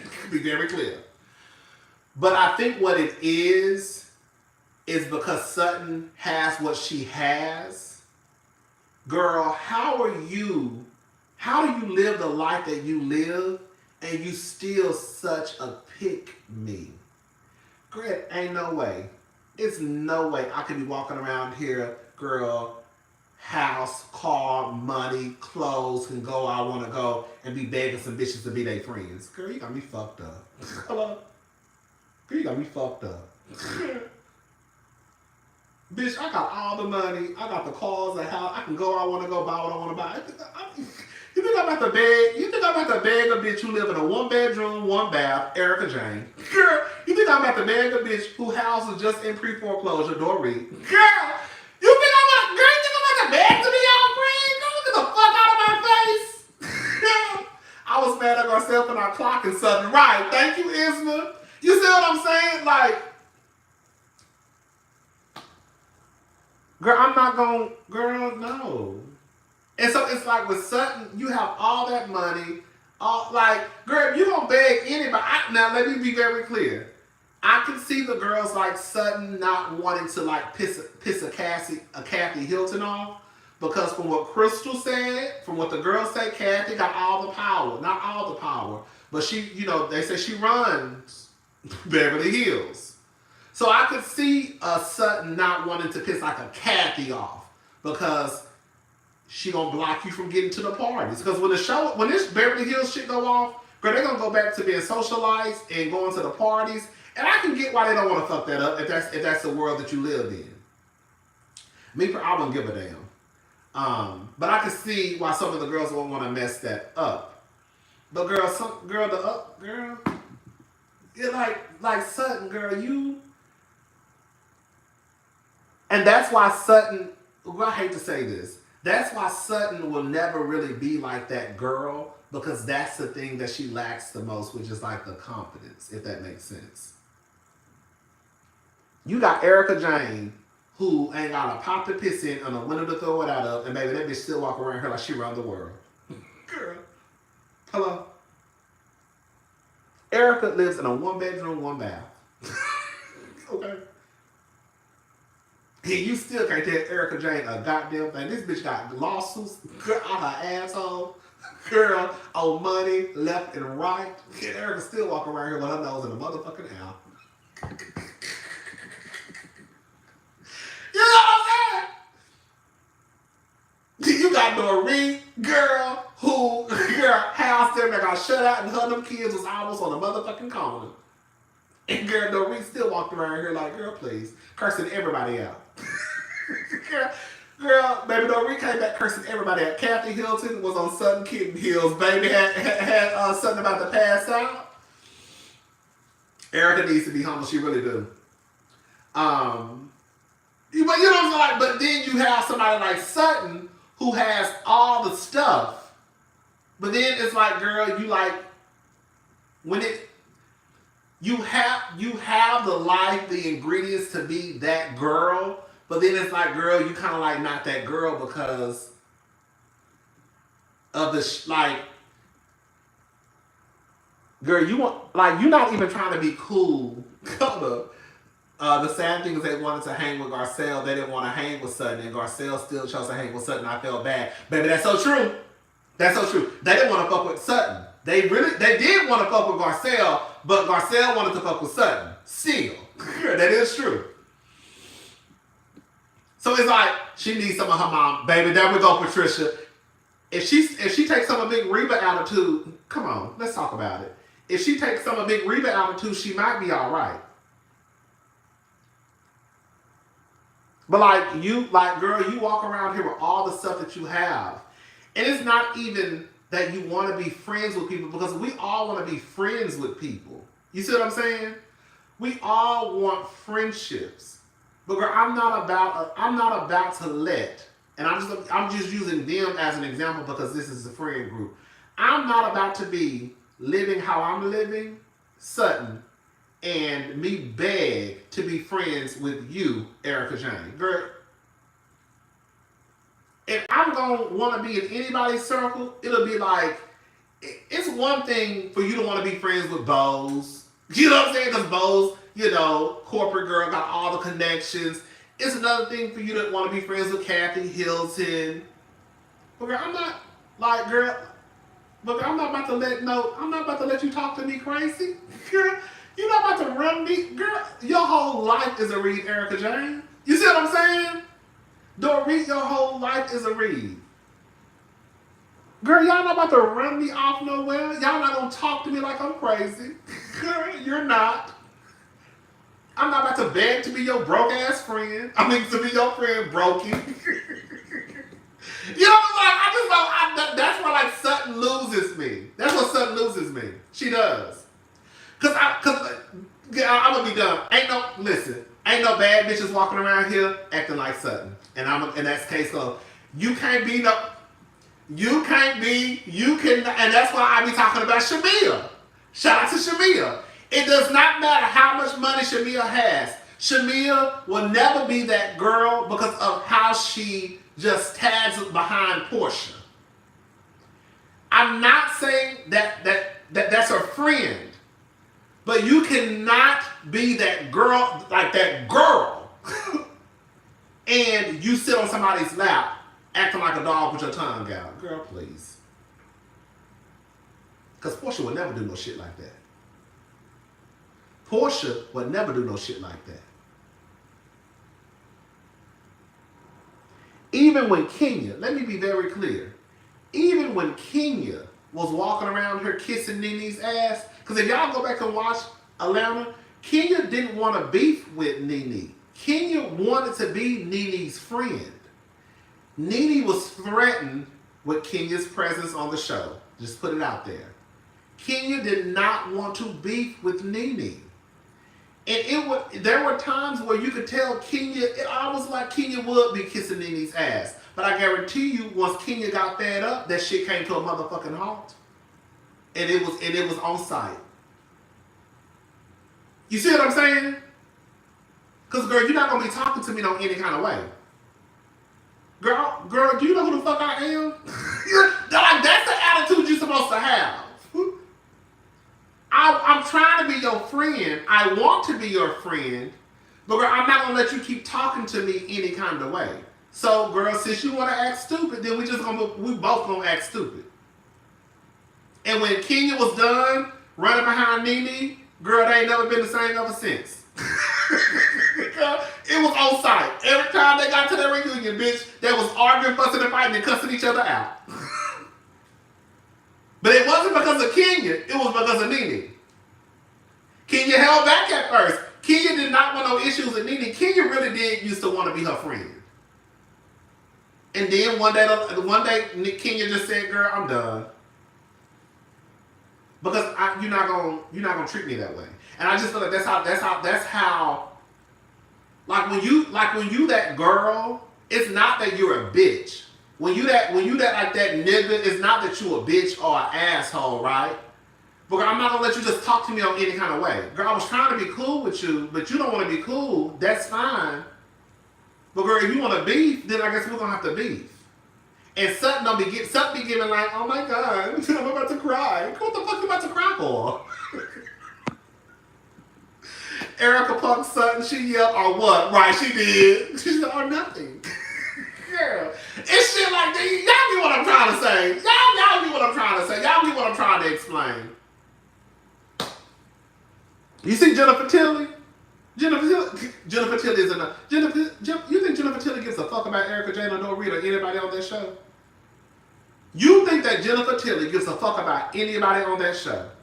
Jennifer Tilly is cool with the girls, but Jennifer Tilly gonna tell you straight up, bitch, I got a piece of the Simpsons, and that's enough to shut anybody up. Jennifer, come on, she have all her diamonds, her jewelry. She said, girl, that money, that's snack money. That's how Sutton needs to act. Like, girl, I ain't worried about y'all. Girl, I'm not worried about y'all. Cause really and truly, if I really went in my bag and got to reading y'all, girl, I'm gonna start with your husband, Miss Dorit. So you might want to leave me and my vodka alone. Cause while you was concerned about me, you should have been concerned about your motherfucking husband. Cause I'm not an AA. That nigga is. When I tell you I would have been on Dorit's, I would have been on Dorit's ass with PK. Girl, you worried about my vodka intake. When your husband brushes his teeth with vodka, baby. You talking about I drink vodka, girl, in the morning. Girl, your husband was too. As a matter of fact, girl, he not even paying the bills because from what they said online, you and the motherfucking kids are damn near halfway on the street. Girl, that's how Sutton should have been talking to Dorit. Girl, Sutton found her assistant, Abby, she ain't shit. I don't know if he got fired. Thank you, Isma. I know he didn't work for her anymore. But I don't know if he got fired if she quit. But I feel like Sutton is, now, this is before I even stopped fucking with Sutton. I said on my reviews, I think that Sutton will be an asshole. You could tell the way that she would talk to Ivy, whatever his name was, that she probably wasn't necessarily the nicest boss. You could tell sometimes in the conversations that they had, like, oh, you could tell that she was probably, an asshole. Girl, please. But anyways, shout out to Sutton. I said all of that. Girl, shout out to Sutton. Shout out to Dorit. Shout out to Kyle. Shout out to Erica Jane. Shout out to everybody. Y'all, we're going to be at BravoCon 2025.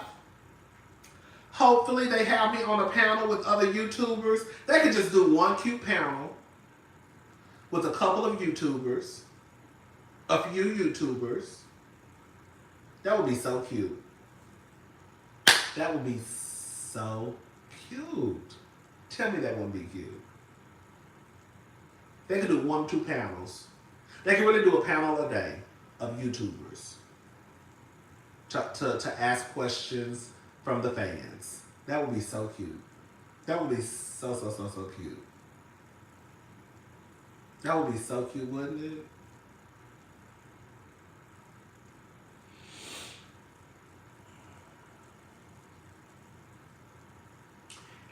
Girl,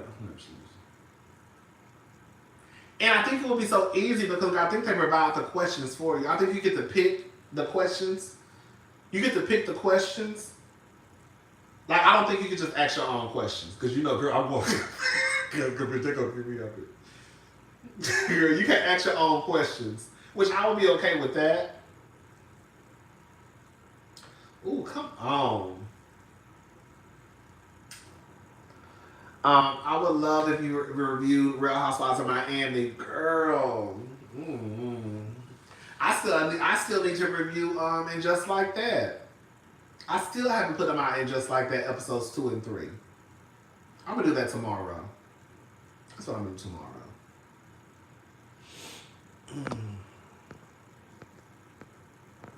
But anyways, y'all, yeah, that's it. Girl, it is 2 o'clock in the morning, 2:16, and we'll be on here running our mouth. I will probably see y'all tomorrow. No, not probably. I will. Cause girl, okay, we on a mission. We got bills. We on a mission, bitch. Okay. So I will definitely see y'all tomorrow, and probably the rest of every day for the rest of this month. And some of next month too, every day. Okay. And then yeah, we'll probably have the review up for Atlanta on Monday. Yeah. And then I'm sure we can go live probably on Tuesday. Baby, you know I've been in and out of the Diddy trial, right? Y'all know I really don't pay attention like that. Baby, did y'all hear? This is what I want to talk to y'all about. Did y'all hear when Cassie's friend got on the motherfucking stand? Girl, when I tell you this is no shit, I hate to say what I'm about to say. This is why I need a Patreon. I love Cassie. I do. But Cassie was a full-fledged crackhead, baby. When I tell you, they was over there doing all types of drugs. When that bitch said, girl, I gotta go. Let me go. I just called that lady a crackhead. Let me go. All right, y'all. I will probably see y'all. Girl, that's what I've been saying, girl. I will probably see y'all. Not probably. I keep saying probably. It's not probably. I will definitely see y'all tomorrow. And then I will definitely see y'all on Monday. But we might go live on Tuesday. It just depends on what hits the blogs. Usually all the shit start to hit on Mondays. Weekends is kind of, it's kind of low. A lot of shit don't be popping off like that on the weekends. So, Monday we wake up, we'll see what's going on with everybody and what celebrity don't, girl, out here acting a fool. Baby, girl, I'm going to say this, I'm going to be gone. When that bitch said that they were over there smoking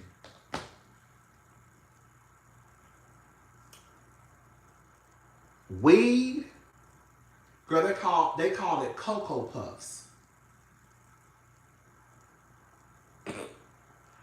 Girl, I was reading this on the Washington Post. That girl said Cassie's friend, the friend who said she was dangled from a balcony or some shit like that. Girl, that bitch said that she had some weed. They will put weed and then, girl, put a little razzle dazzle on top. Y'all know what the razzle dazzle was? Girl, do y'all know what the razzle dazzle was? I know y'all already know because y'all been watching Make It Make Sense and Armand and all the other boys and girls report on it. Girl, they said, girl, it was weed and they would do a little sprinkle of a little razzle dazzle of a little Coca-Cola on it. I said, bitch, what the fuck? I ain't never heard of shit. Girl, and they called it Cocoa Puffs. So they would roll a joint, a blunt, but they would sprinkle a little cocaine on it. And they would smoke it. I said, and then, shout out to Andrew Gabor. Make sure y'all go follow Andrew Gabor. And then, Andrew Gabor brought to our attention, I didn't even think about this, girl. Remember the Nelly song? We're going down, down, baby. Shimmy, shimmy, Cocoa Puffs. Shimmy, shimmy now. Light it up and take a puff. Pass it to me now. Bitch. I forgot all about that song. And girl, I never... So you got Cassie friend saying that they call them Cocoa Puffs. And Nelly had that song, Shimmy Shimmy Cocoa Puff. Light it up and take a puff, pass it to me now. That's exactly what he said on the song. Girl, I don't do drugs. I mean, I don't. Girl, I do judge. Let me stop lying. I don't do drugs, right? So I don't know what the girls be doing. I know what the girls do, but I didn't know that the girls was doing that. I have to listen. I've been around some of everything. I done seen some of everything, girl. You know, I ain't no saint. Well, I ain't no saint. I'm a saint, but I ain't no saint like that. I've been around some of everything. That's what I'm trying to say. But I ain't never seen nobody. Girl, I done seen a girl just do a little bump. You know, do a little. Girl, we grown. Look, it's 2:00 in the morning, girl. We grown. Bitch, I've been around. I done seen a girl do lines and all types of shit. That don't bother me. But baby, I ain't never seen nobody roll no weed up and then sprinkle a little razzle dazzle on top, roll it up and smoke. I ain't never seen no shit like that before. I ain't never seen no shit like that before. I said, okay, that was just over there just experimenting with all types of shit. I've been listening to 2000 rap music and this stuff was really out in plain sight. Come on, giddy up. It really was. Cause so Nelly was over there doing Cocoa Puffs too, right? Baby, that's a mess. Shout out to the girls though. Girl, I said, baby, that was full-fledged girl, just crackheads, baby. I said, those over there doing all types of shit.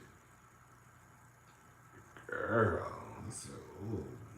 But yeah, I kind of just stick my head in and out of that Diddy trial. It's too much going on. Y'all know I get real. You know I'm real sensitive to shit like that. I don't like all that shit on my spirit.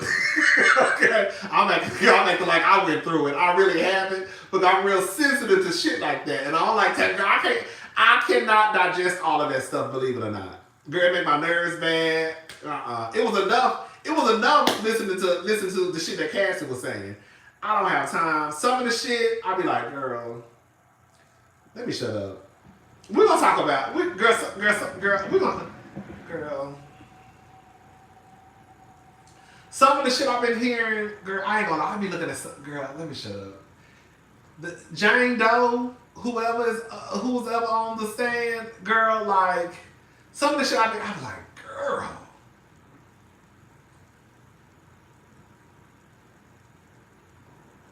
Anyways, y'all, shout out to the girls. You know, I hope everything works out for them. It is what it is. I'm gone. Girl, I was about to start running my mouth. I'm gone. I'll see y'all tomorrow. Y'all have a nice night. It's 2:30 in the morning. Girl, we gotta go. All right. Bye, y'all.